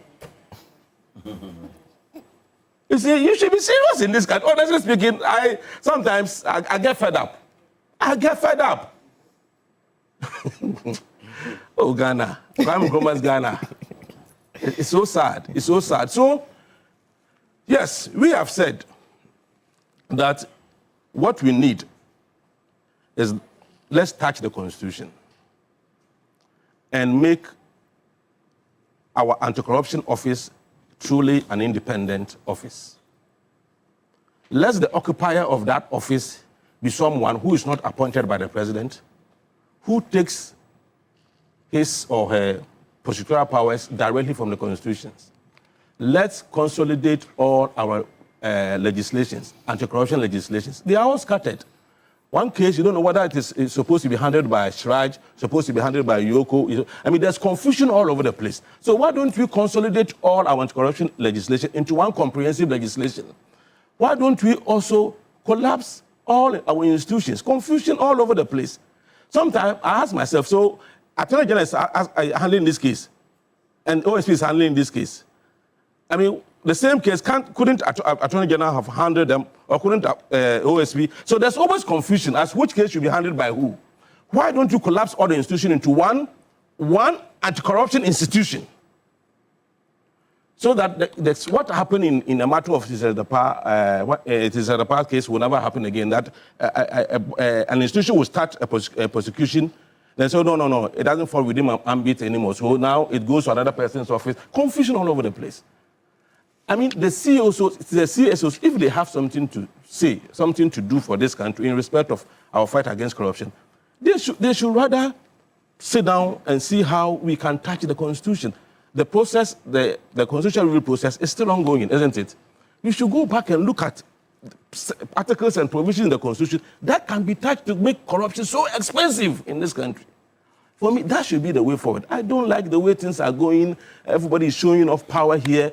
OSP is showing off power. I mean, it is so clear. When I read Section 4.2, as Kamadin said, it's so clear that what that provision connotes is express authorization, not implied authorization. No. Express. It says, subject to Clause 4 of Article 88 of the Constitution, the office, referring to the OSP, office for the purposes of this act be authorized by the Attorney General. This is express authorization. It is not implied authorization. So if your OSP, you think that we really want to fight corruption, and the issue is, I don't have authorization. What do? I apply for authorization. I don't go to court to appeal, and the whole thing is that we can't have two, if you like, bodies doing the same thing when the Constitution has not been touched. Article 88 for the Constitution has not been touched. So let's do the right thing, solve our corruption problems, and move forward as a nation. In fact, look, now cases have been adjourned because of this case. Just think about it. So if the gentleman had not gone to court and this judgment had not come, but we allow these cases to go on for 5 years, 6 years. After that, somebody takes it to court. Maybe the accused person takes it to court. After all, the person who is handling my case doesn't have authorization to do that. Then we go back and start all over again. It is even good that now we know, after just 1 year, some 3 months or 4 months, that this issue is problematic. Let's solve it once and for all, so that when we move forward, there will be clarity as to who is empowered or who is close to handle what kind of cases in this country. I think that's the way we should go. Prof, I mean, what's your own reading of all that is playing out? I mean, Ebo's last but one point about what the seeming power play. I mean, because the obvious quickest solution, the decision has been, at least we are in the second week of the decision. If the OSP had made a request for authorization, it would have meant that this week their cases that they are prosecuting would have proceeded. On the other hand, if the Attorney General had said that, well, I'm also giving you the authorization, the cases would have proceeded as well. Well, Snella, thank you so much, and my regards to all watching us and listening to us, and to the team in studio. Good morning. Yeah, so I will start from where Ebo ended on the issue of common targeting. I heard this word first somewhere in 2011 when I was called to join a team of consultants to put together kind of a system that would commonly target poverty, because before then, there was a lot of interventions from government, from private, from development partners, all seeking to target poverty. but each one was doing it his own way, and we were called together to come up with a framework called the Common Targeting Mechanism. We were meeting somewhere in the Shire Hills, somewhere. And I thought the idea was brilliant because there are some people perceived to be poor, and if you don't take care, they would end up receiving the responses to poverty and all those things. It's like pouring your resources at one place at the expense of people uncaptured. And so back and forth. Today we have a well-organized system, and it is being supervised by the Ghana Households Registry at the Ministry of Gender. And every attempt at fighting poverty is directed through that end. And so you can measure periodically people who are living the poverty line, people who are living and the people whose situation are being maybe worse off or something. Then we change the strategy at responding to those poverty. We are here talking about corruption, and Ebo mentioned several institutions all seeking to fight corruption. And I think we can do something like that. And unfortunately, we are discussing this because the institutions are becoming, their focus is diverting. President Kufuor will tell you, they seriously don't have any results to show, but we hear of their actions and pomposity. They are all over the place with nothing to show. As for my position on the OSP, I'm sure, lawyer, you know. I think that over the period, the resources we've injected into the system, the OSP structure and architecture, we seriously are at the position of losses. We have not broken even, not to talk of making profit or sin. I know state institutions are not meant to be profit-making.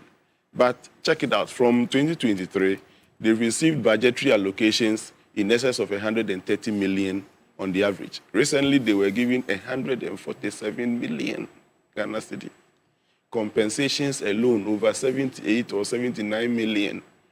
An increment, when you check, the things are there. It is in the documents of the finance ministry, the budgets that we keep reading. You see the compensations, and year on year, they receive increment like most state institutions receive. But sincerely speaking, my position is that we've not gotten any benefit from them. They will come and tell you, we got some 100,000 yesterday, we got some 20,000. We have invested all these amounts of money. That's my first position with the OSP. But not to say the OSP is not an important office. My first position is that it comes along with some other institutions that appear to be targeting the same canker called corruption. And if they will not focus on the corruption bit and silently work and give us results, but they will be showing off the powers that we see them show, the Rambo-style things, and it ends up nowhere, then it calls for some of these things that is happening. But I also think that perhaps the Attorney General can also advise. Attorney General is the umbrella, and it is proper that every case being prosecuted on behalf of the state must be under the Attorney General. That is proper. In fact, I'm even not all for the special prosecutor getting kind of a clear line of prosecution, especially in matters concerning the state. If you don't take the state in the hands of a private man, a very powerful person, who would be absolutely. So there must be some level of checks and control. The same mindset that guides the fact that our water, electricity, some basic things should not be handed over to the private man entirely. I think that we don't have to get to the point where prosecution on behalf of the state will be completely in the hands of an independent, so-called independent. What is independence? Independence should be, especially in the case of OSP, in my view, should be anchored on the sanctity of their investigations.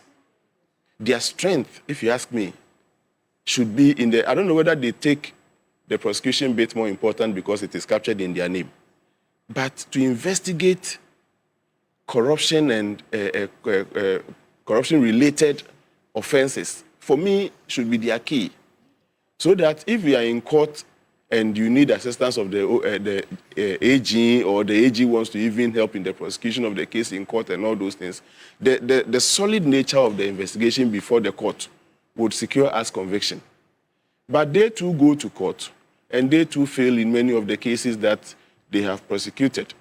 And so I think that the state we are in It's not too bad a state. They shouldn't take it personal. The office should not take it personal. After all, if you don't feel like taking permission from the Attorney General before you prosecute your cases, if you feel too big to take that permission, you do the investigation bit. They were given funding to do the recruitment of fine investigators and all those things, Israeli-trained investigators and all that.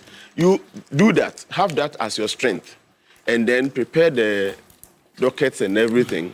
And even if you don't have to personally be in court or your officers don't have to be in court to do the prosecution, you have still done your bit. That will help prevent corruption or perhaps help us win in the fight against corruption. That, for me, should be his focus. But the politics of it, I think, comes in based on the way the politicians go about it. They preempt something to happen to whatever public office in question. And so when they get the opportunity and you see those things they preempted, they pre-stated, unfolding, then that is where the politics comes in. So the politicians should not also make it look like they are not part of the problem. They are part of the problem. The removal of a public officer from office, whoever you are, once it is based on the Constitution, should not create any chaos. But if before you came into power, you were consistently preempting that this person is our number one person to remove. It's an agenda. And you come and it's the same way for Charlotte. I'm not saying this for one. It's not one side. But you hear the politicians. So my advice to the politicians would be that, why? Keep the things you intend to do. Yes. Once it comes out, whether you use the law or you didn't use the law, once the events you had preempted starts unfolding. But before the elections, to be fair, the government didn't say anything about the OSP. I didn't hear.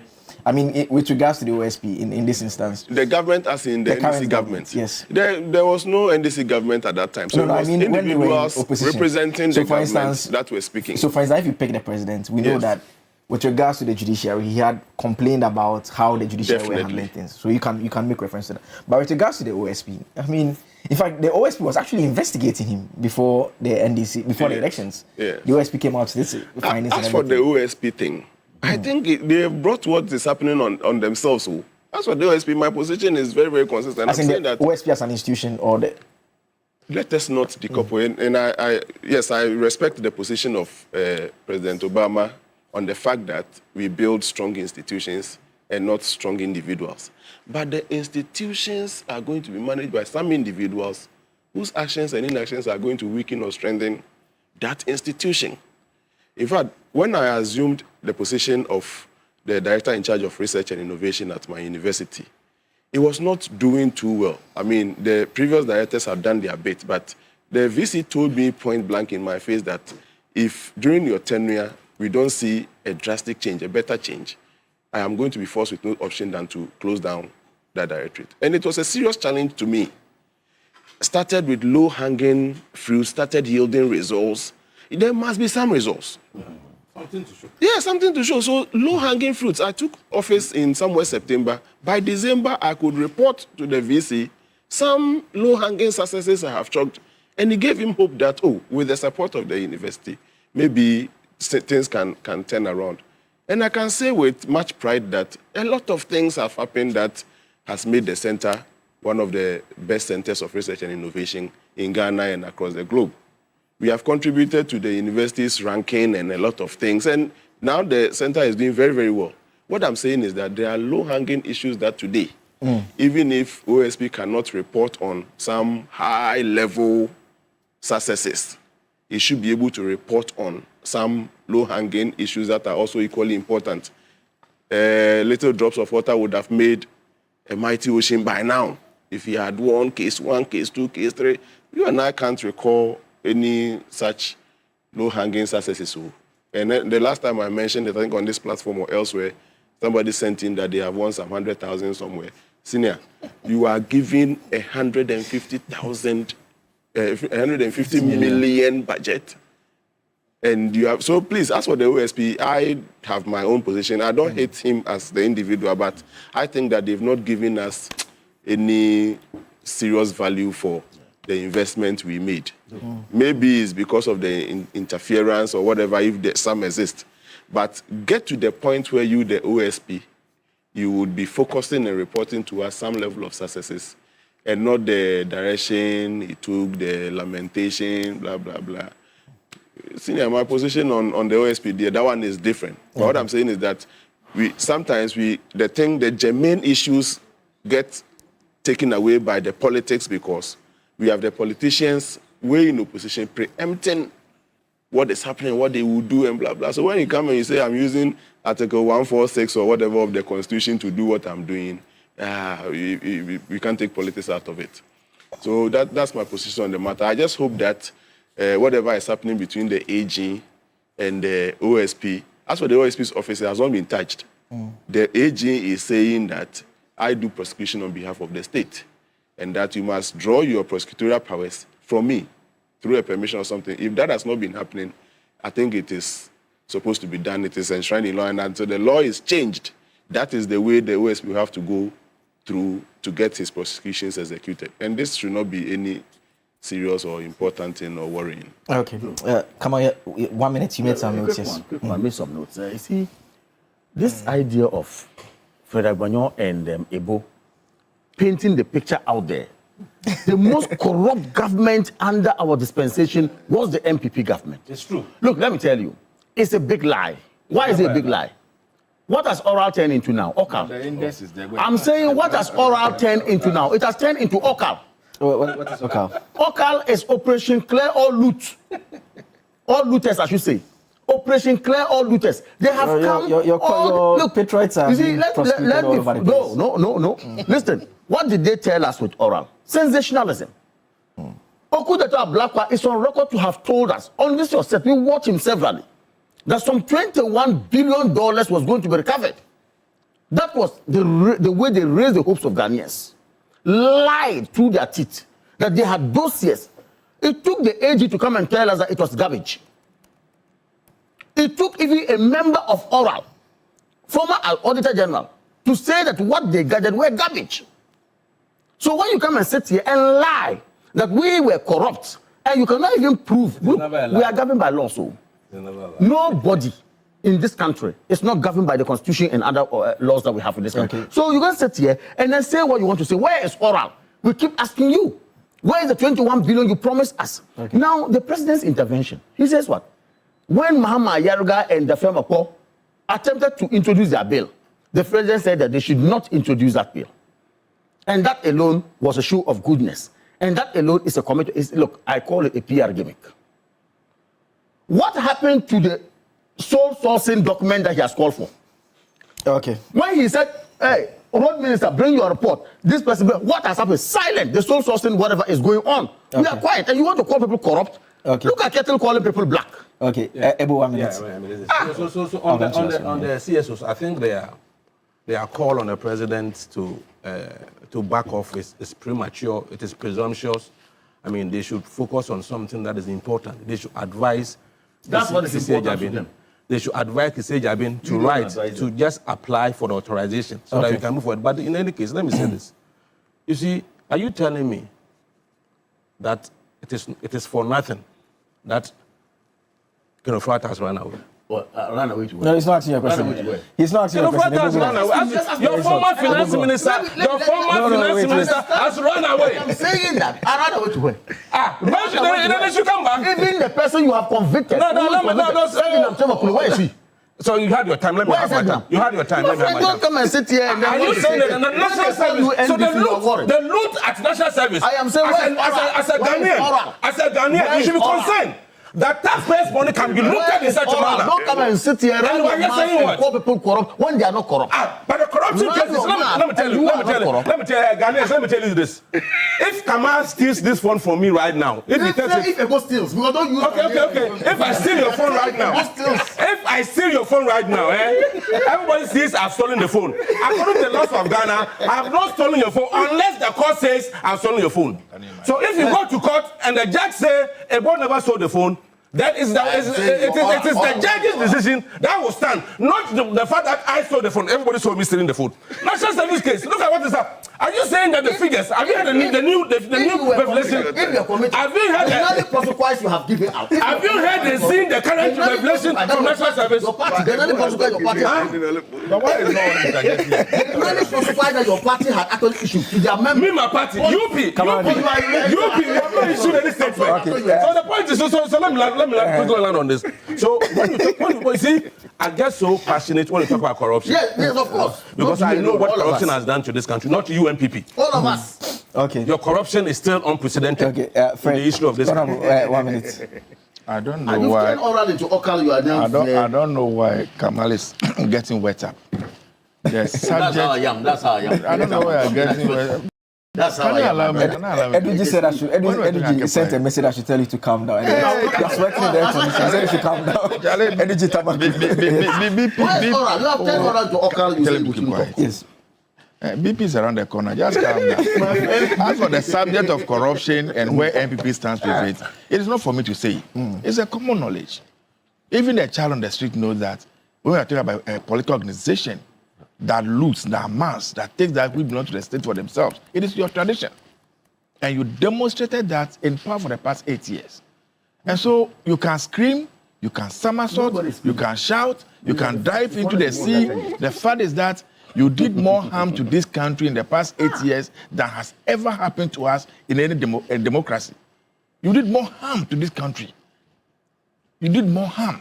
You see, sometimes democracy is so painful. And so if you don't take time, you ask yourself, what is this thing that we call a democracy? You understand? Okay. Yes. You see the answer, what do you call it?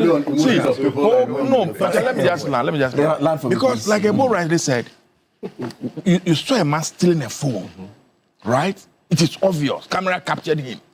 But per the law, per our democracy, this person must be taken to court.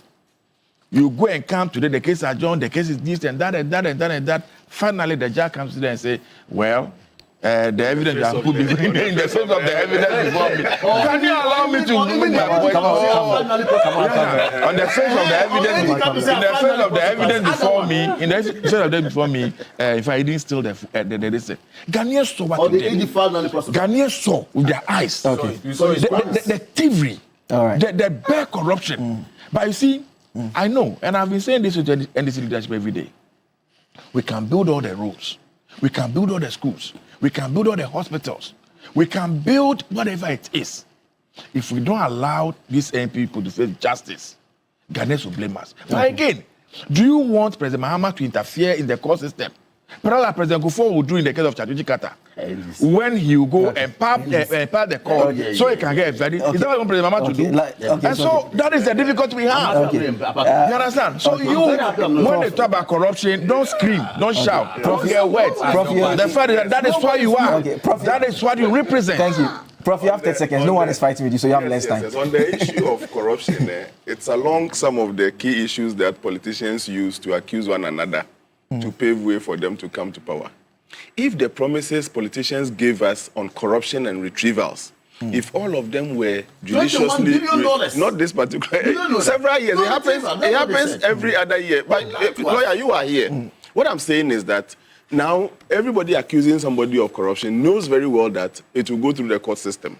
And sometimes you see them, like you said, President Kufuor will try to, I don't know, you and I were not there. We didn't see President Kufuor trying to pack but whatever, the judiciary system would like to do, If it is going to take something like that for this current administration to also prove that all the corruption accusations that were being laid are true, let's have that. Because personally, I'm getting worried that, and I know the law, the wheels of justice will have to grind somehow slow, so I'm not at the point of disappointed yet. But I think that they still must up their game in the course of the corruption accusations and how the courts are dragging its feet. I'm following some of the cases and the way it's going. I'm not too happy about it. If it doesn't end well, then it will appear and confirm the fact that perhaps it was just being used as a way into power. Like previous governments have all used corruption. They use their issues. Corruption, you know them. You can list some of them. Corruption, maybe energy, maybe this one, maybe that. So we pray that. So one day we'll come and sit here, and based on some of the convictions we have done, will confirm the fact that there were some corruptions. All right. Interesting. All right. Come on, it's okay. So that is all time would allow us this morning. Yes, that's all time would allow us this morning. That watches you every morning. Yes. Augustina and his team, they are inspectors. Okay. Their boss, Banini, and everybody is present. They are watching you. Okay. Good morning to Good morning to all of them. Good morning to all of them. You understand? Big issue is always sponsored by the University of Gold Coast. Whether you are, I'm coming. Let me make some money first. Whether you are aiming for a specialist MBA in marketing, communication, operations, supply chain, human resource, management, finance, entrepreneurship, innovation, or business intelligence analytics, or you want to advance through our dual MBA or chartered manager MBA, University Gold Coast gives you options that match your vision. And if your next step is an MSc in international relations, communication, international marketing, international law, security diplomacy, accounting, finance, or human resource management, an LLM in international law, security diplomacy, or an MA in biblical studies, practical theology, the pathway is open. April admission is now open as well. You can apply today because at University of Gold Coast, we make it practical, flexible learning and flexible entry as well as payments plan. You can study around your work and life and choose a route that fits your background. You can also pay in installments as well. Your dream deserves structure. Your future deserves strategy. Your purpose deserves some training as well. You can apply now at www.ugc.edu.gh or you can call or WhatsApp on 026-388-8555. University of Gold Coast, building leaders for the nations. My guests this morning have been Kamaldeen Abdullah. He is with the New Patriotic Party. Ebo Bakman is Deputy Communications Director, the United Party. Dubai Pass, because of my son's birthday. Okay. This evening, let's meet at Dubai Pass. Dubai Pass. Okay. Along Gampa Road. Okay. We've heard you. And special places. Yet you are calling somebody from. Fred Agbenyo is. Fred Agbenyo is MP for the Guan constituency. He also joined us in the studio. Professor Smart Sapon is with Research at KST. He also joined us in the studio. This morning, I should have seen the signs. You know, they were fighting before we came on air. I should have seen the sign from that point in time, but it went on into the show. But it's all what time would allow us. Some. Why would you fight if you are one? Some special birthdays. My producers have asked me to do this, so I would have to do it. This one is Nana Adokuma, the first of Ashriasi Equiapim. Ashriasi Equiapim. Sugarcane is Ashriasi. Okay, Ashriasi, that's what I'm being told. Nana Adokuma, the first of Ashriasi Equiapim. Happy birthday to you. Another one here that I need to also do as well. When the producers give instructions, I have to follow it. So we'll just do that quickly and we'll go. This one happy birthday to the is happy birthday to Asaki Samson Awingobet. Asaki Samson Awingobet. Happy birthday to you. I think you are with the Importers and Exporters Association. Happy birthday to you. We'll take a quick break. We'll be right back. Happy birthday. It's his birthday as well. Belated national happy birthday to you. Yesterday, 107 years. 107 years. Happy birthday. Belated happy birthday to you. We'll take a quick break. We'll be right back with more.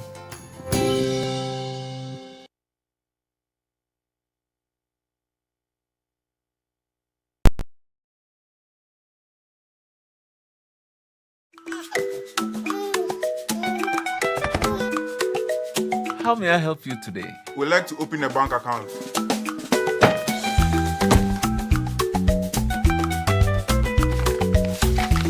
Sign here, sign here, sign here, and here. And now you draw direction to your house. I need your thumbprint. And I'll need your birth certificate too. No, I need the original.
I do have in the studio with me Assistant Commissioner Customs Laboratory, Samuel Akufi.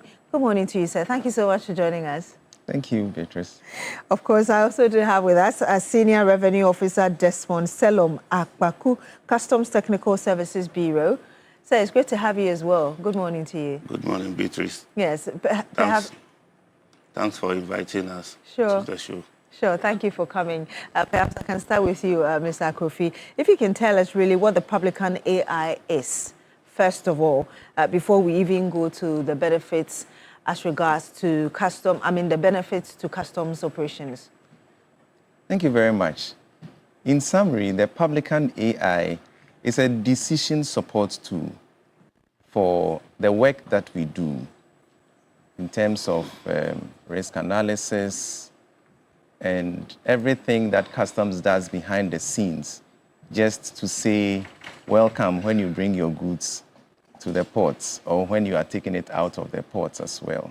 So we do a lot of things behind the scenes, and this is a tool that uses artificial intelligence, and it's based on big data and data analytics so that we can quickly process your work. So it's a trade facilitation tool, simply to help us facilitate legitimate trade. Legitimate trade, you say, but if you can break it down a bit more for us, when you say it's a decision support tool, that the Publican AI makes the decision finally after you've done the background work, if you can break it down for us.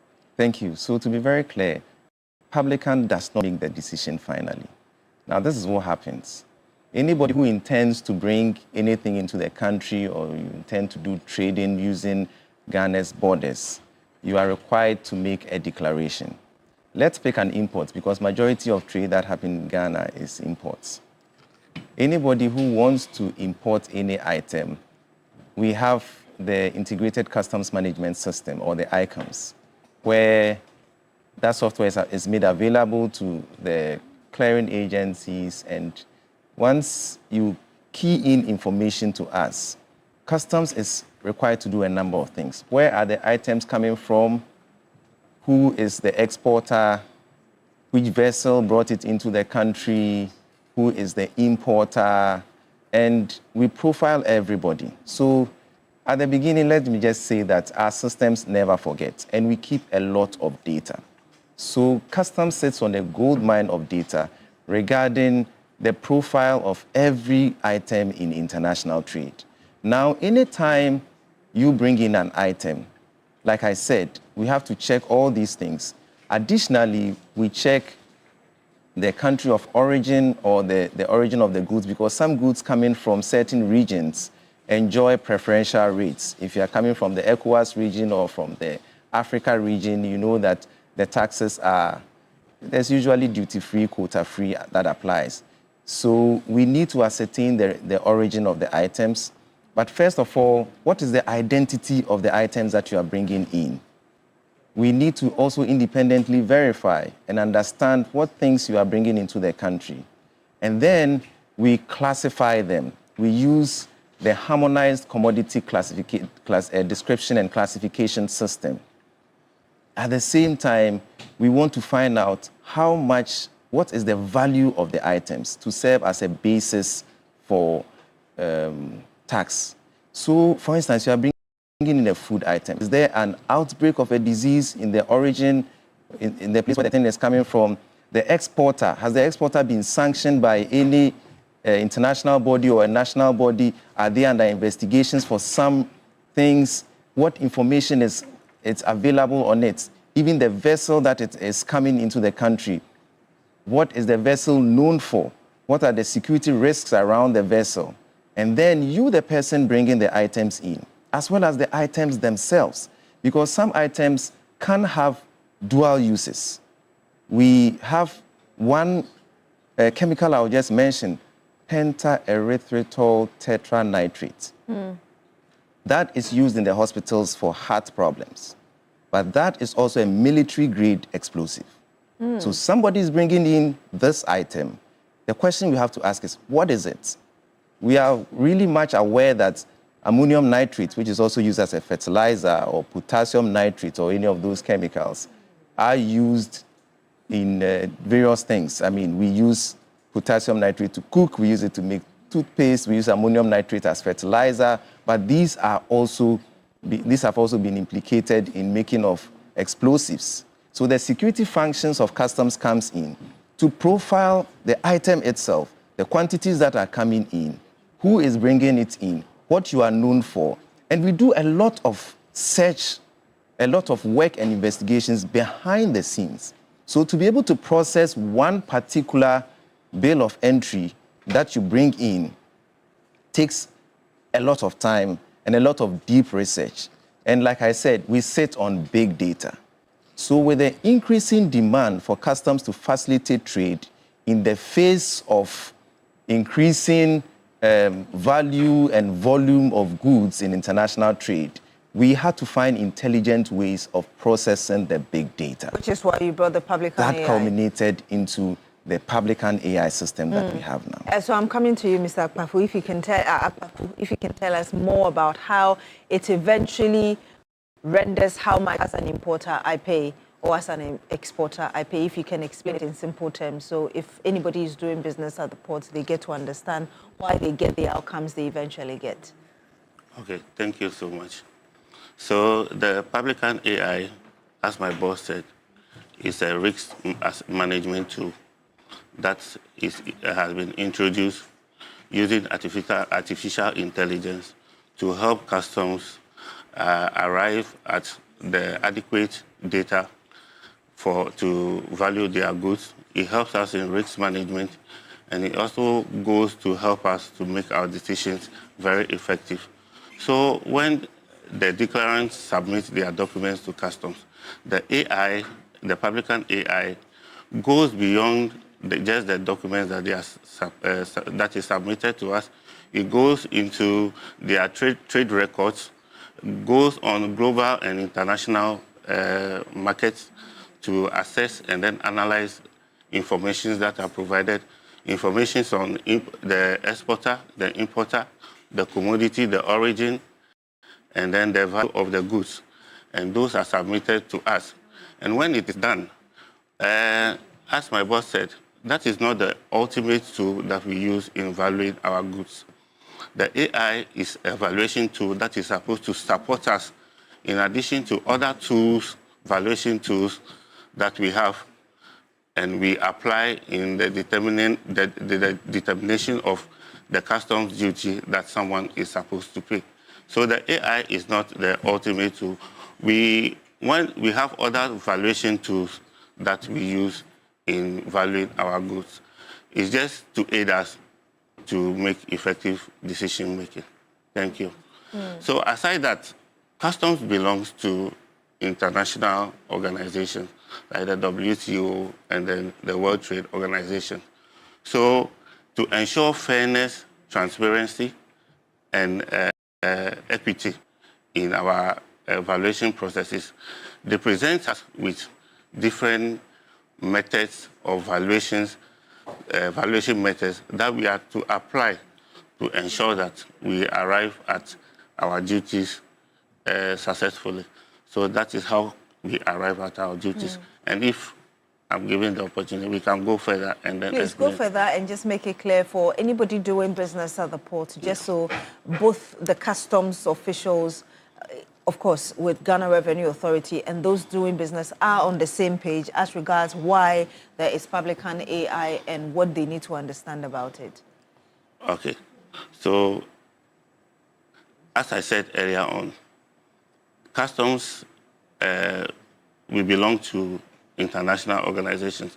And then the WTO, that is the World Trade Organization, to ensure fairness, allows us to apply certain methods to the valuation of our goods.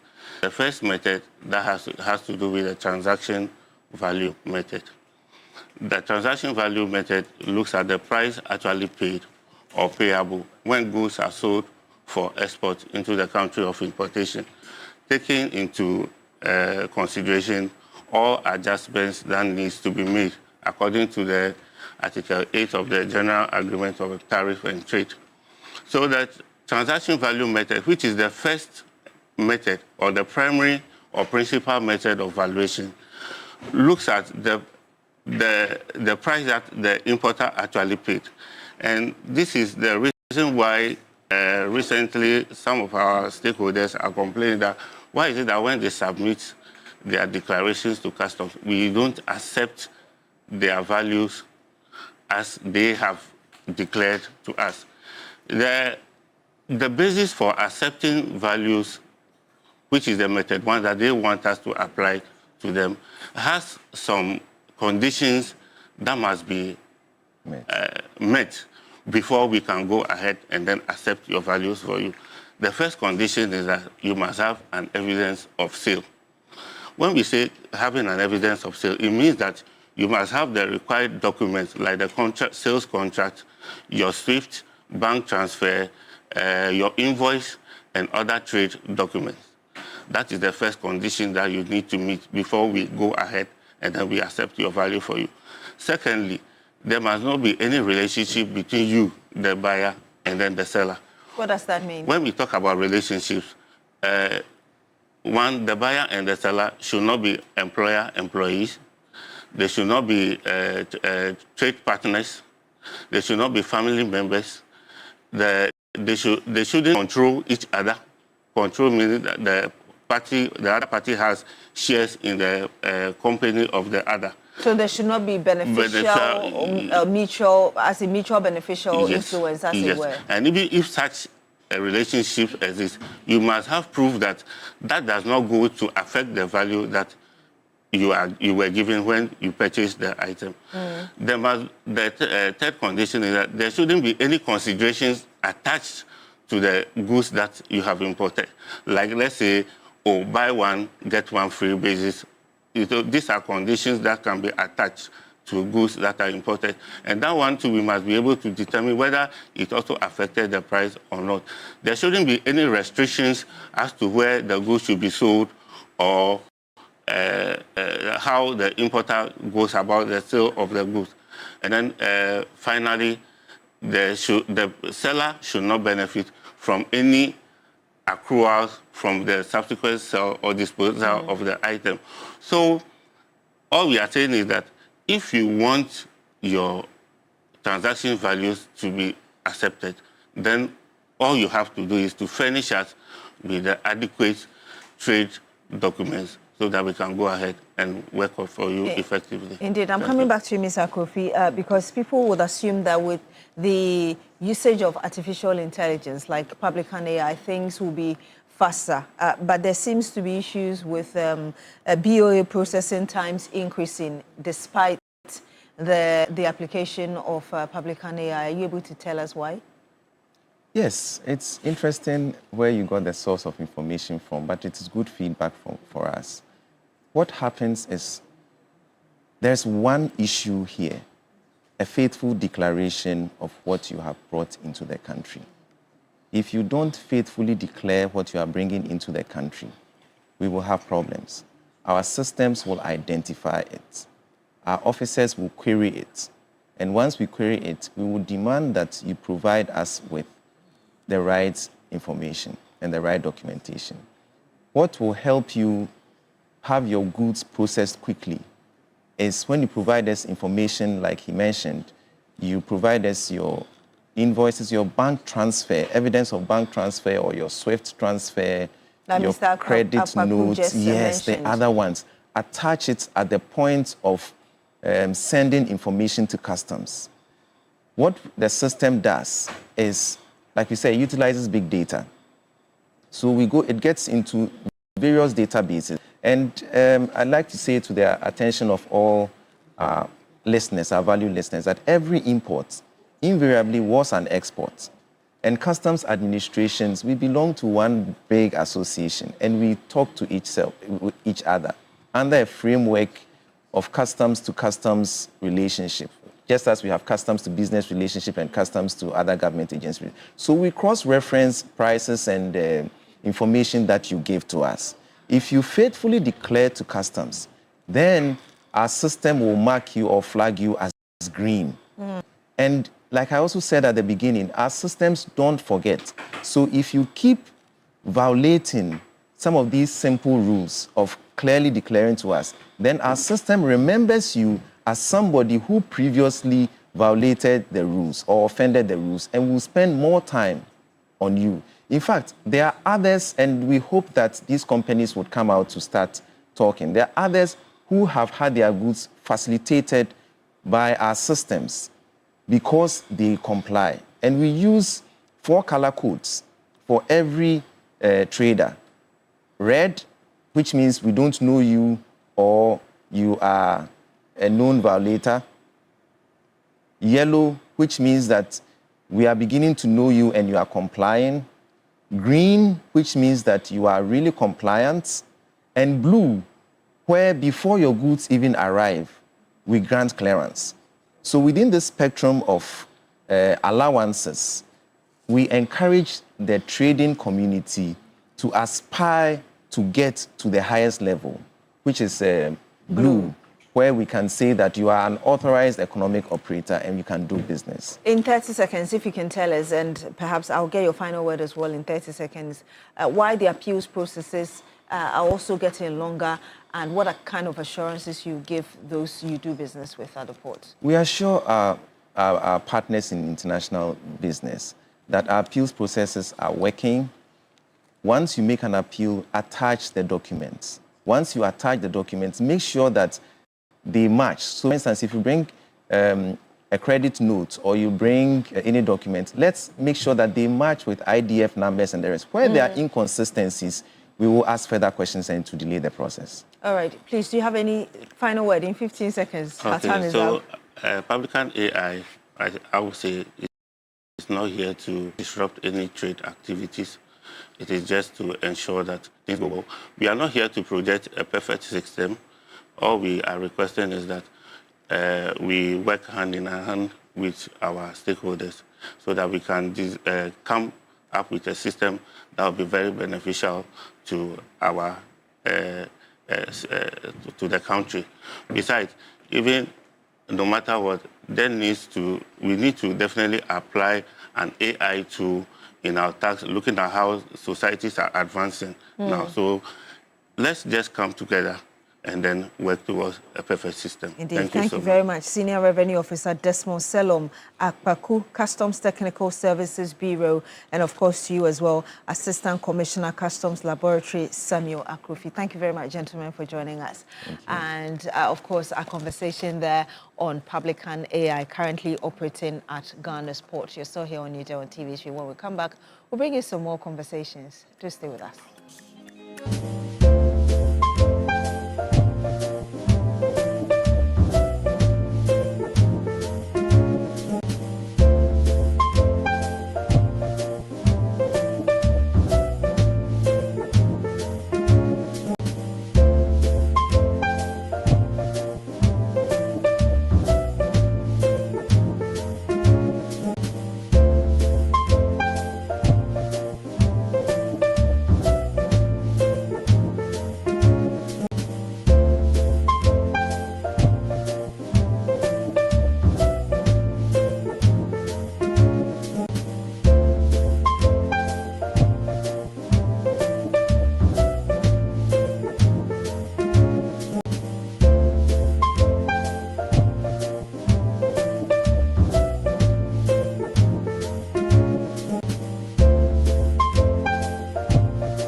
Bank and Business and Financial Times are telling you, say, Mubibia Ewomo, especially for the Women in Business Dialogue series with the theme Building Market Leaders, Empowering Women-Led SMEs and Agribusiness for Inclusive and Sustainable Growth.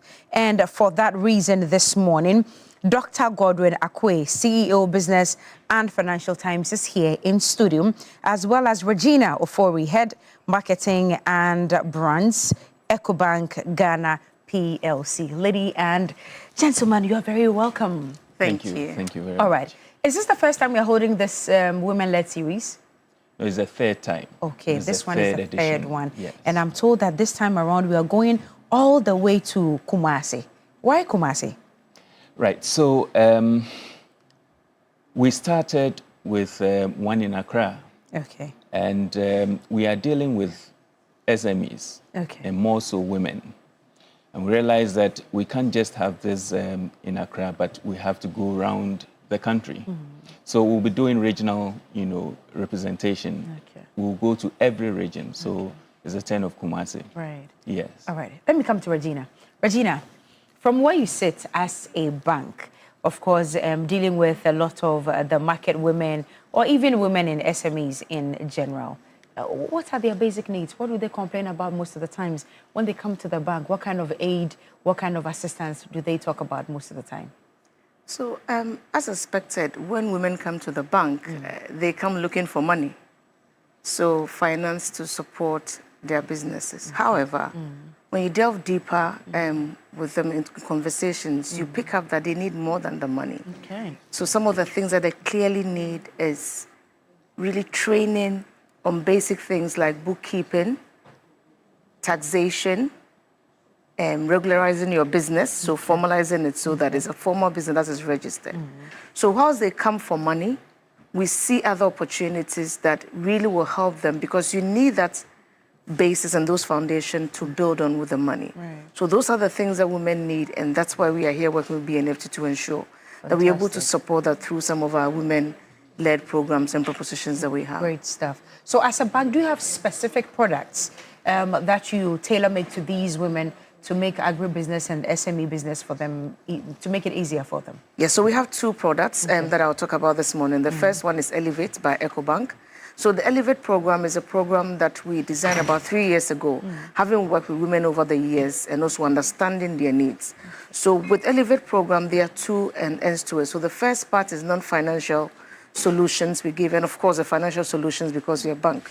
So the non-financial solutions, we focus more on training, networking, giving women access to market.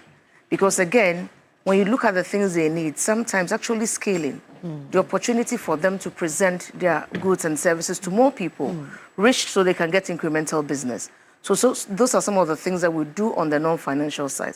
The Elevate. Elevates. The financial side is more of giving money. Okay. And what we've done is because we know some of the pain points of women, number one, you see that women, especially in our parts of the world, they actually don't have access to assets.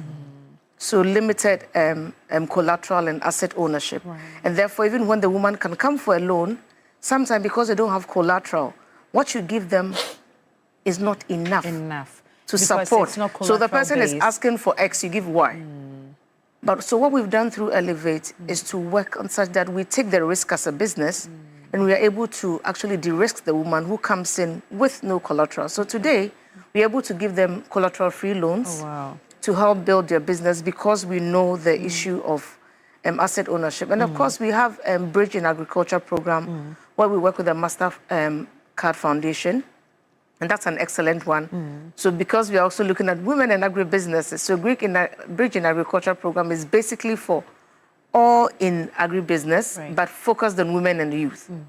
And with this program, we're able to give you as low as 7% interest on the loans that you take from us. So these are some of the things that we have to support women and of course those in agribusiness. And going to Kumasi next week, we're going to help women understand more, answer their questions, and on ground support them to make sure that they're able to scale and formalize So their is this business. open to only women in Kumasi or all women can attend? Well, because it's in Kumasi, we would suggest that we're looking at women in Kumasi, SMEs. Okay. You know, it may be micro, it may be small or medium. Okay. Yes, market women, those who are lettered and unlettered, all of them will be there. Dr. Kwe, what does it take to register for this dialogue? Right, so it's online, and we've called the database we have, so it's strictly by invitation. Okay. You know, but it's live streaming, you know, on our social media platforms. Okay. Yes. But before even we go to Kumasi, is there any phone number or anywhere they can go for more information? Do you have that available? Well, it's really restricted because of capacity. Okay. You know, yes. So if we are not careful, we'll have lots of people coming there, and we won't be able to support them. So it's virtually online for people to access and listen to. Okay. Regina, before we go, do you think that this collaboration with BNFT has been very beneficial to EcoBank and to women as well? Yes, it has. To EcoBank, I think for us, because it allows us to reach more women. So women who hitherto would not even have the confidence to come to banks. And we see that's also one of the things that happen to women. Because of that, they have limited access to information and some of the products and services that are available. So we are excited because it allows us to reach more people and talk to them. And to the women, yes, very beneficial. Last year, we were there in Kumasi.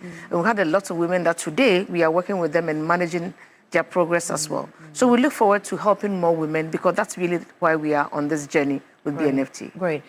Dr. Kwe, are we paying? Are the women paying to attend? No, it's free. Okay, and It's so free. where's the venue and what time are we starting? Lancaster Hotel in Kumasi, 9 a.m. sharp. 28th. 28th. What day is it? Is it a Saturday? Tuesday. It's a Tuesday. Tuesday, So next Tuesday, 8 a.m. sharp. 9 a.m. 9 a.m. Lancaster in Kumasi. At 8 a.m. I'll say at Tanasi, we must be seated so that by 9 we can kick off. All right. Any other information before we go, ladies and gentlemen? Well, we encourage all to listen to this program and those who are invited to be there. Okay. Because it's going to be impactful, you know, in terms of empowering the startups, you know, for them to be skilled so that they'll be able to access loans or facilities from EcoBank. Right. You know, and also ensure that we leapfrog them to the next level that we all want our women to get to. All right. Thank you very much, and all the best Thank on you, Tuesday.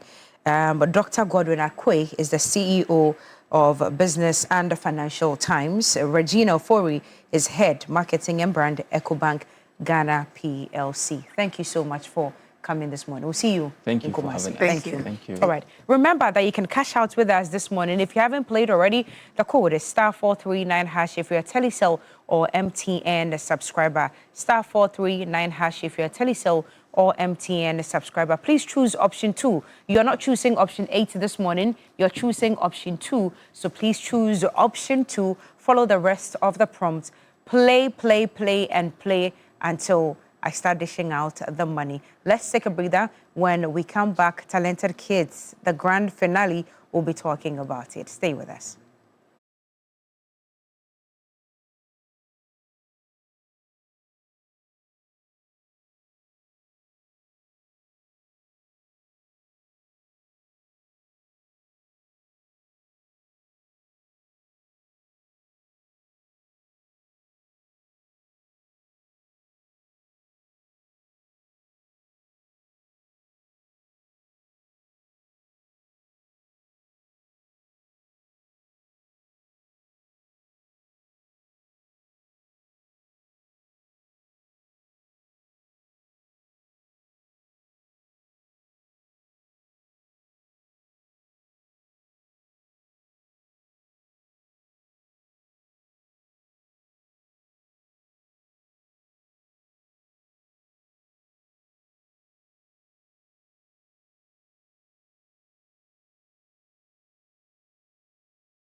It's very difficult to tell who is going to win because the vim and vigor with the brevity they are sitting here in studio this morning is unmatched. And it's such a privilege to sit with these young ones. For 12 weeks, they've battled it out, and finally, they are heading to the grand finale on Sunday. Talented kids. Free to play. Talented kids. Free to play. Okay, a round of applause for yourselves. You've done very, very well. And 5 of you are heading to the grand finale. Introduce yourself again. Please, my name is Abdul Salam Felicia Ayelkro. Okay, but your stage name is? Poetlisha. Oh, you are Poetlisha. Yes. And then, gentlemen, your stage name is what? DJ Zeb. DJ Zeb. And then you are? Jasper. Jasper Blue, I know your face. And then you are? Ino the Poet. Ino the Poet. And then? Queen Dessa. So you people tell me that Queen Dessa is a sleeping beauty? Yes. She sleeps all the time? Yes. Dessa, explain it to me. Why do you like sleeping like that? I don't like sleeping. I just do it so that my confidence stays at one level. Because if I stay up, it might go down, like drop down.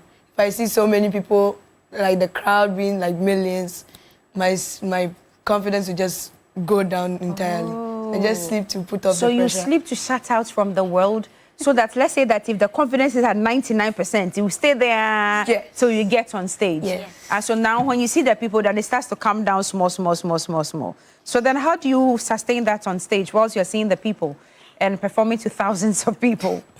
I just imagine them as my family. Because when I imagine them as my family, I don't stress that much. Okay. So you are a dancer? No. You are a singer? Yeah. Oh, okay. And then you are a poet. Jasper, you are the dancer, right? How long have you been dancing? I started dancing at the age of 3 years old. 3. And how old are you now? And I'm 10. You are 10 now? Yeah. Okay, so you've been dancing for 7 years. Yeah. What inspired this whole dancing business of yours? It's the passion I had for the dance. Okay. Yeah. So you started dancing from 3 in front of the TV, in the bathroom. How did you discover that you were a dancer? How did you discover it? One day my dad was playing in music. Then I realized I started moving to the rhythm. Wow. So by that time it was bad. So my father had to step in to now start training you. Now, what you're doing, like the training. So you meant that you started from a lower level and now you are on a higher level. Yeah. And you know, dance is all about expression, right? Yeah. So on the final day, what are you bringing onto the stage? How do you want to express yourself? What story are you telling with your dance expression on the grand finale? You guys are going to perplex. Ose, we are going to be perplexed. As we sit here, when we come to the National Theatre on Sunday, you perplex us. Wow. Zeb, are we going to be perplexed as well? Yes, please. Hey, boy. How old are you now, DJ Zeb? Please, I'm 8 years You are 8. How long have you been DJing? I've been DJing for about 3 years now. Okay, so you are 8, 3 years, for 3 years. So you started at the age of 5. Yeah. How did you know that you could DJ? One day, I was there. My father was outside. Okay. And his laptop and his controllers were there. Okay. And then I started to pick the controller and the laptop. And that was it, then bam. Is your dad a DJ? Yes, please. Oh, so this is very natural to you. So you just learnt from your dad. Yes, but before you picked the controller that day, were you studying him? Were you seeing what he was doing over the years? Yeah. So when I picked the laptop and the controller, I don't know what it come in my mind. That the laptop, the password, even I don't know. So how did you open the password? How did you open the laptop? That is the question. So it was a miracle? Yes, please. Is that what you're trying to tell me? Yes, please. So that day was just a miracle. By the time you realize the laptop, you've been able to open it, you put the headphones on your ear, the controllers, and then boom, you started playing. Yes. Do you remember the first song you played? Yes, please. What song was it? Sobolo. Hey. By Stone Boy. Yes, please. But do you know that you are very controversial? Who's your favorite artist? Sata. And what's your favorite song? Everlasting. By who? Stoneboy. I mean, can you imagine? You are very controversial. You, Akolanya, I'm a small boy. So your favorite artist is Shatta Wale. Yes, please. So you are part of the Shatta movement. Yes, please. But your favorite song is Everlasting. Everlasting by Stoneboy. Anyway, I'll leave it to the fans to decide. So, you know, music forms part of an integral part of parties, funerals, or any gathering, right? Yes, How are you able to choose the right kind of song to get the vibe for the people to, you know, party and stuff like that? What informs your decision of the choice of songs you make? For that one, my father who will make the selection, and I'll make the playlist.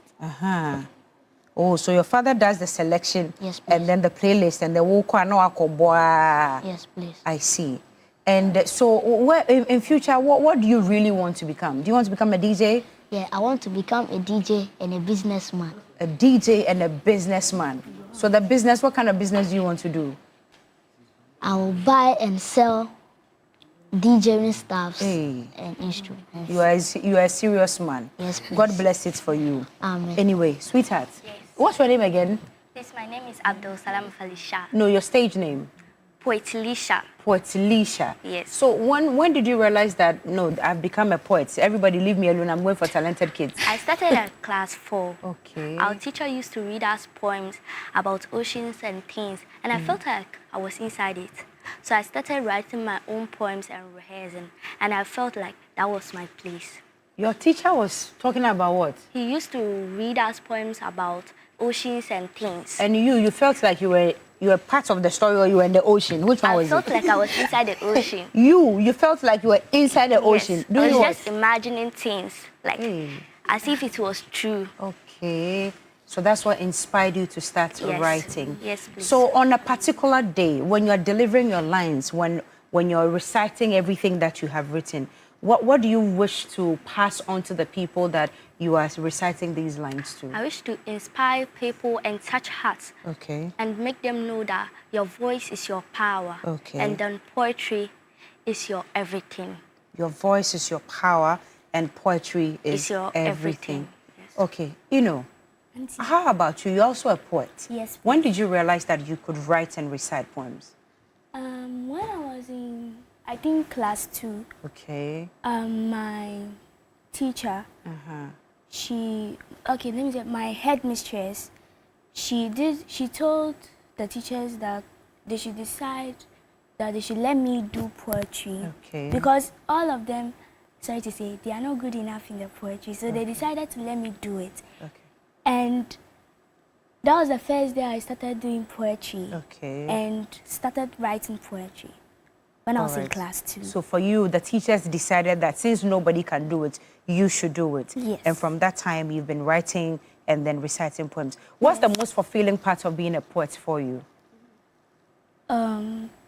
Letting people believe what you are going to do, and also let them, making them feel what is inside you. Making them feel what is inside you. Dessa, who inspires you musically? If I were to say an artist. Yes, an artist. Who inspires you? Like Sherif. Hey. So are you a rapper? Are you a singer? Like what? I'm both. So you can rap? Yeah. Okay, deliver a few lines this morning. Give us some bars. Let's see. Oh, Mama fans, Mama say money. Hey, Mama fans, should I stand up? Hey, Teshie, so you stand up. Teshie, the trousers you are wearing and tea paper. Wow. Okay, let's go on. Okay. Step in the party, your balance, easy body, your mind just a low-key pre, take 'em easy on me, get too much tease. If you give me body, I feel empty. Black power pop girl, I'm a villain, take me as a prisoner, since you stand for justice. I define new bad pass with binocular, girl champion, graceful, chala. Me no say you get rugged side, you know be, but me get plans to cup and run away with you like microscopy. Nobody you know get any good decision by the trophy, not a gas, everybody know this sweetie body, as in a non-edu copy, but girl to the life of the party, girl I want to come cause it assist. Say many girls them day, but not many girls sabi. She one dangerous, and if she got me like, who's that girl? Who's that girl? What's poppin'? Oh. Are you her backing vocalist or something? Or you are her #1 fan? You're her #1 fan. Yeah, you like, or you guys are friends. Will you miss her after the show? Will you miss her after the show? Just so you know, I'm right here. Everybody. You miss everybody. But who's your bestie in the house so far? Best in the competition, yes. Yes. Who's been your bestie in the competition? Or who at a point did you think that this person there, if I don't do well, they'll pass me? Who was giving you a run for your money? Myself. Hey. Yeah, myself. You believe yourself, wow. So who is going to win? Me. Just why you not win? I win. Okay, so tell us, how ready are you for Sunday? This is ready. I'm ready to express them. Okay. And give them vibes, heat, everything. Heat and vibes. I wish that you brought your turntables to do something. But yes, Portelisha, do you want to deliver a few lines for us this morning? Okay. Phenomenally. What did you say? Phenomenally. We want that. That's what she says before the No. Or you gave it to That was her. one of my favorite performances. They like it a lot. When we are in the house, they'll start saying phenomenal. That should perform phenomenal. Oh, so phenomenal, and it became phenomenally. Phenomenal woman. That's okay. Let's go. Pretty woman wonder where my secret lies. I'm not cute or built to tilt a fashion model size. But when I try to tell them, they think I'm telling lies. I say it is in the reach of my arms, the span of my hip, the stride of my step, the curl of my lip, because I'm a woman. Phenomenally, phenomenal woman, that's me. I walk into a room, just as cool as you please. And to a man, the fellows stand or fall back on their knees. Then they swarm around me, a hive of honeybees. I see, it is in the fire in my eyes. The flash of my teeth, the sing in my waist, Alicia, it's okay, the joy in my face. So you people, do you get butterflies in your tummy? Do you get nervous before you hit the stage? No. The butterflies get to my legs. The butterflies, they get to your legs. They get to my voice. And they get to your voice. Do they get to your voice as well? Yeah, in my heart. They get in your heart. They get to my hand. You do your fingers. People are running me over this morning. Okay, so you to deliver phenomenally. Okay. Africa. My Africa. Your Africa. Our Africa. Africa of proud warriors in ancestral savannah. Africa of whom my grandmother sings on the banks of the distant river. I have never known you, but your blood flows through my veins. Your beautiful black blood that irrigates the field. The blood of your sweat. The sweat of your works, the works of your slavery, the slavery of your children. I'm being robbed and enslaved. They said you should calm down. Physically. No, but why are people telling her to calm down? This is how she is all the time. It's like she starts to rise and then. Yes. Jasper, what does she do? What does she do? Let's say if she's trying to do something that is sad. Her emotions change and she's about to cry. The emotions just start to swell up. If she's saying the poem, there's a boniki here. I don't know if there's a boniki. So, as she's saying the poem, I don't know if she do the part that is like sad. I don't know if she'll take the aboniki, put it in the eyes. Wow. But I love the synergy between all of you. You guys are here. Much as it's a competition, you're having fun with it, and that's what I love. I love the spirit in the room this morning. But Jasper, you have to do dance moves for us, right? What's your favorite song? My favorite song. Yeah, what song do you want to dance to this morning? Don't lie. No, but you know the trending song right now. Kim Palute's Ewome. Do you want to dance to that? Okay, all right. Let's play Kim Palute's Ewome, and Jasper will show us what we are in for on Sunday. We are looking forward to a great show.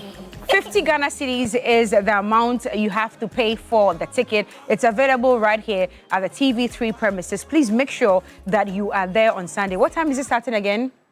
8 p.m. 3 p.m. 3 p.m. Yes. Oh, yes, in the afternoon. Talented Kids is 3 p.m. Yes. So all your friends and family are coming to support you guys? Yes. And what's the code to vote again? *713*1 Okay, and then we add your various names, right? Yes. Okay. Guys, if we are ready, Jasper is ready to do the Ewame dance for us. Jasper.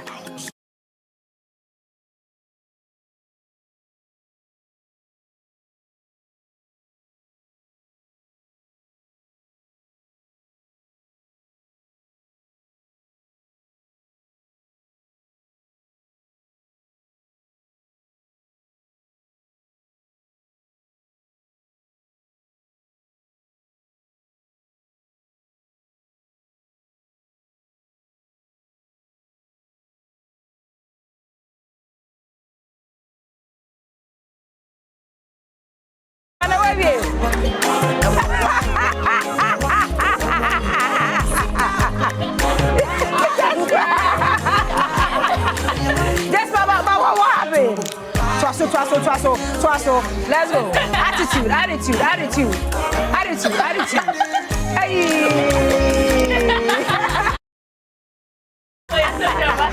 So dramatic. Dramatic Jasper. I think that we need to take the blue from your name and put dramatic there. What do you think? Jasper Dramatic. Aha. They've changed your name this morning. Jasper Dramatic. JD. Yeah, JD. Yes, darling. Mainly is Jasper Red. Jasper Red. Yes. Because his last name is a color, right? I pick it from whatever he's wearing. So Jasper Pink. So it's Jasper Pink this morning. Wow. So what's your surname? This is blue. What's your surname? My surname. Yes, your surname that you write on paper. Kwe. Kwe. Now, DJ Zeb, where are your turntables? You didn't bring it this morning.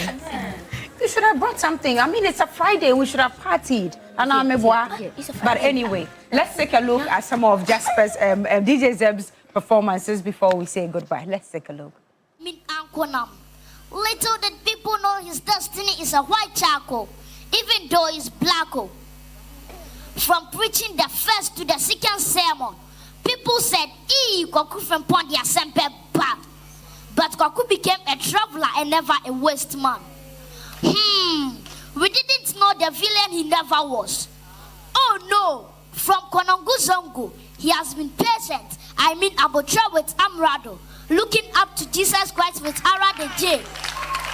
Once upon a time, he told me, my son, you are one. But when you are a dreamer, you walk fearlessly in the Sin City, not because you are an iron boy, but the sacrifice you made on 9th January. He said, move with one eye open and have the rebel music banging your eardrum, just as the victory song would do. He told me when I get to the Empire in the morning, I should ask, where them boys? If they show up, tell the black one to send one of them on an errand. If he turns deaf ears, shout on him and say, Smoby. Ladies and gentlemen, I present to you the Iron Boy. You so what? We take your time out to try and be happy. We take your time out to try to be happy. Decisions I make in my pajamas. Off the morning matter. Off the phone with your dada. Get ready for another. To talk off the morning matter. Me do me to numb me plan.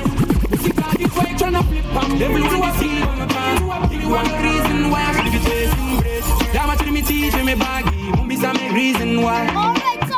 Me offering me T25. It's risking on the peace of mind. Peace of mind. So here's a cabio mini party. Me guess funny sometimes.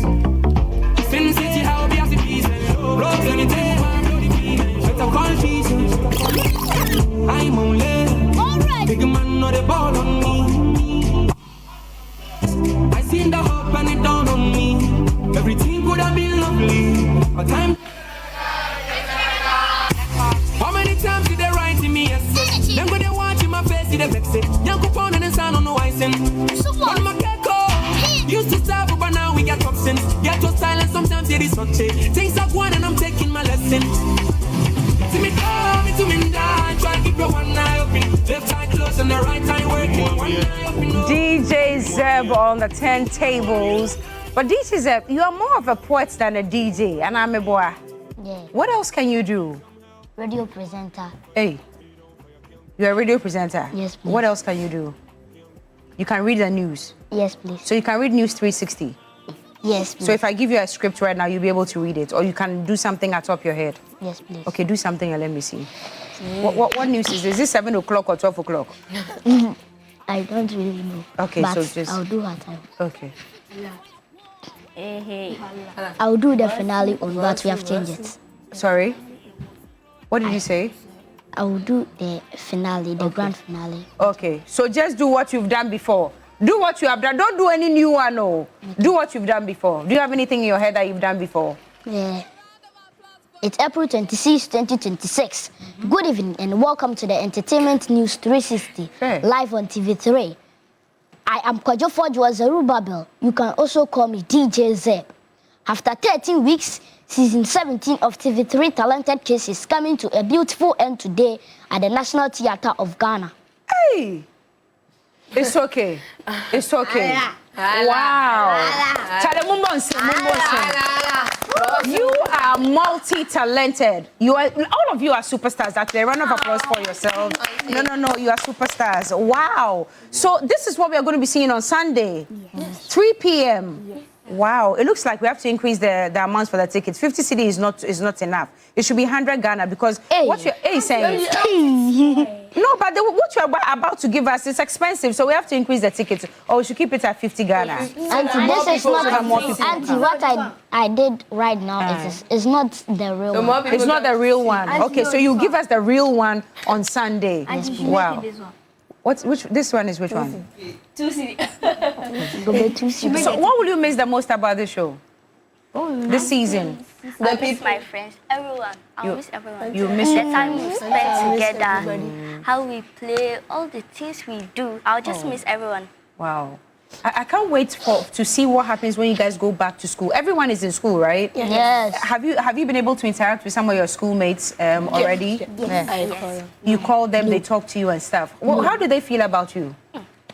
I feel very excited. And happy. Yes. Happy for me. Oh, wow. Forever. So you guys have become superstars. So when you go back to school, you'll be giving autographs and stuff like that. Once we get back to school... Now all the seniors respect me. Even the seniors, they respect you. Yes. And then that's once we get to school, it's like a week time.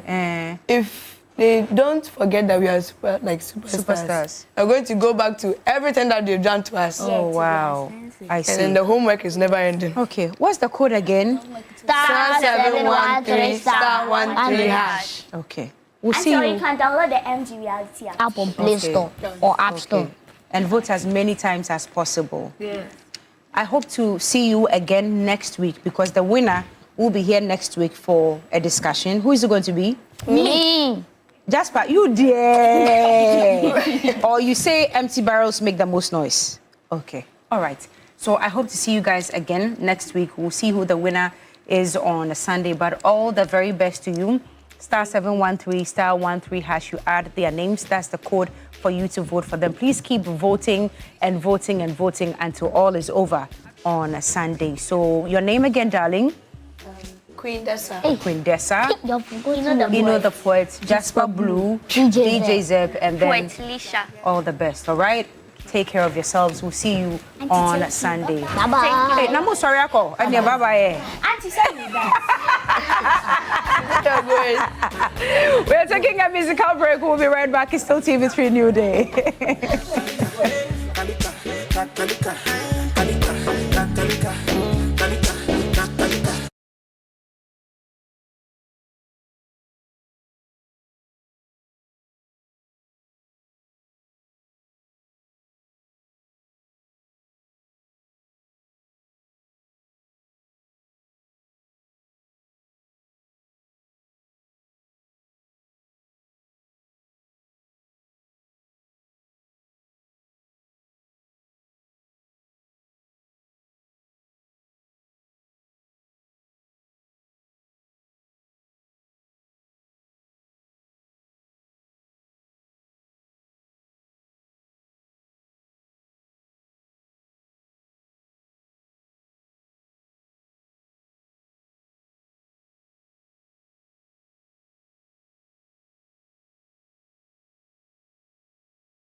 After that thrilling conversation with talented kids, the finalists, we have to go to Akosombo because, as you're aware, last night there was a fire outbreak on one of the substations of GRIDCo, and my colleague Joseph Armstrong Gold Alugbi is currently there to bring us an update of the situation. Joseph, if you can hear us, tell us exactly where you are at this place and what's happening there. So currently I'm here at the Ghana Great Company substation here in Akosombo that unfortunately yesterday caught fire. And as it stands now, we are told the fire personnel here managed to douse the fire approximately some 4 hours, preventing chunk of the, let me say, the staffs here from getting caught in fire. As we speak right now, we are told fire tenders from other places were brought in here to douse the fire rightly on time. If not, the entire country would have been left in total darkness. So where I stand now, you see that's where the fire actually destroyed virtually everything inside this place. Let me walk you through the place, and currently the cause of the fire is unknown, but we are told that investigations currently are underway to find exactly the cause of this fire. This has not happened before. It's the very first time we are having this experience here, leading to power outages in sections of the country, and it will take some time for these things, for full power to be restored to the rest of the country that yesterday had to sleep in the dark. We are also told, we are very fortunate that none of the plants were affected. If not, we do not have a standby plant to use.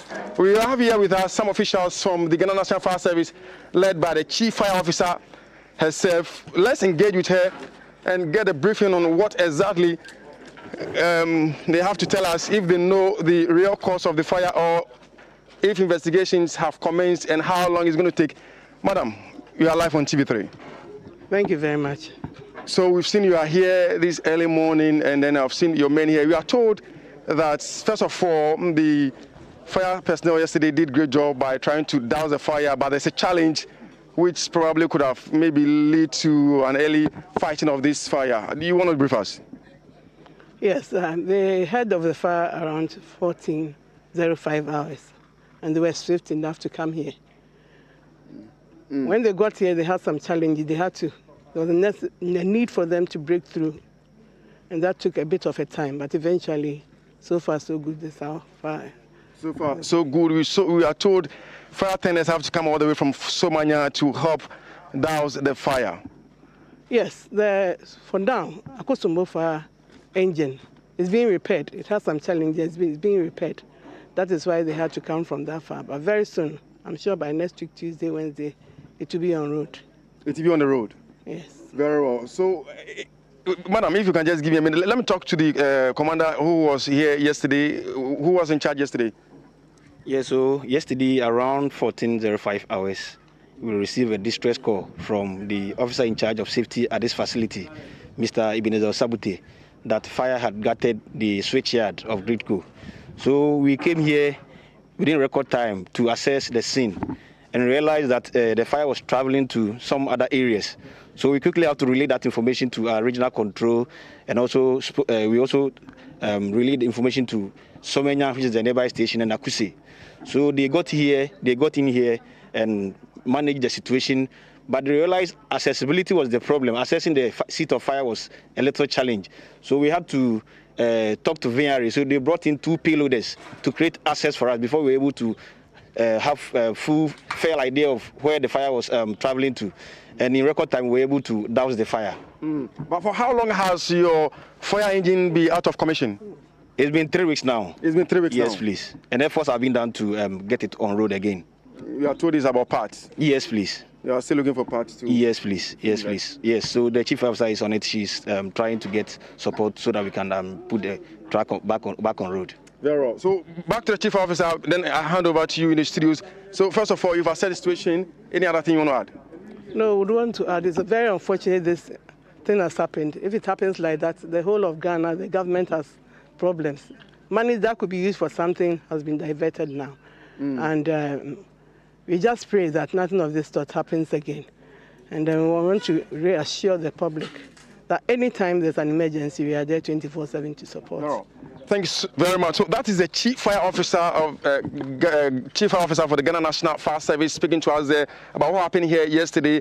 We are told the Minister for Energy is currently on his way to this place to also assess the situation. Early this morning, we came with the management from the Ghana Grid company, who are also here to assess the situation, and I'm sure later in the day we'll bring you up to speed in our subsequent bulletins. Joseph Armstrong, I'll keep my eye on this development and join you later on Mayday. Over to you in the studios, Beatrice. Thank you very much, Joseph Armstrong, bringing us that update. Great news that they've been able to quench the fire. But of course, this could be costing the nation a lot of money, looking at the equipment involved. And you could see that the fire was quite massive. I mean, the entire room, as he took us through, things bent. Hopefully, equipment and whatever is bent is repaired like really, really soon. Anyway, we don't have time for birthdays, unfortunately, but happy birthday to you, Eric Anyomi. Eric Anyomi, it's coming from your friend Majid. And congratulations one more time to you, Regina Van Helvet, one of our own here, and Dr. Chris as well on your union. God bless your union. May he keep it together forever. Guys, we're done today. Yes. Yes, I enjoyed the conversation with the kids. Oh yeah, all of them. You know why? It just reminded me of my childhood. I was such a shy little boy, and you were not like Jasper. No. I was just so shy, just a little shy boy going through school and watching the youngest one. I think he's like 8 years. Yeah, that's the DJ. Yeah, I was just putting myself. I was like, oh, I can't believe we just be sitting out cracking like that. It's all good. It's all good. So please make a date with the Talented Kids crew, and of course the finalists Sunday 3 p.m. National Theatre. But tickets are everywhere, especially here TV3 premises for just 50 Ghana cedis. Please come support your own and come and let's decide who the winner for this year's edition will be. Talented Kids, free to play. Man, you said the winning massa. Because besides say come using why I bet any problem. Oh, you were not here this morning. Tell you we'll play some nice Kwame Eugene. Which I know, a song I know. Monica. A song I know. Monica. I love. Is that a song? Yeah, that's a song I love. That's the song. But I told you I know the song. Wow. We'll bring it back again. But yeah, Regina, congratulations to you one more time. Coco, I thought you said you were doing this for me. What happened? Okay. Yeah. So there it is. It's Regina so Van Helvet, one of our very own here. Congratulations to you and your husband, Dr. Chris. Congratulations. Yesterday was a traditional. Tomorrow will be a very big day. God bless your union and keep it together forever in Jesus' name. Amen. Amen. Enjoy the rest of our programming. Kakalika time. Let's go. Onye.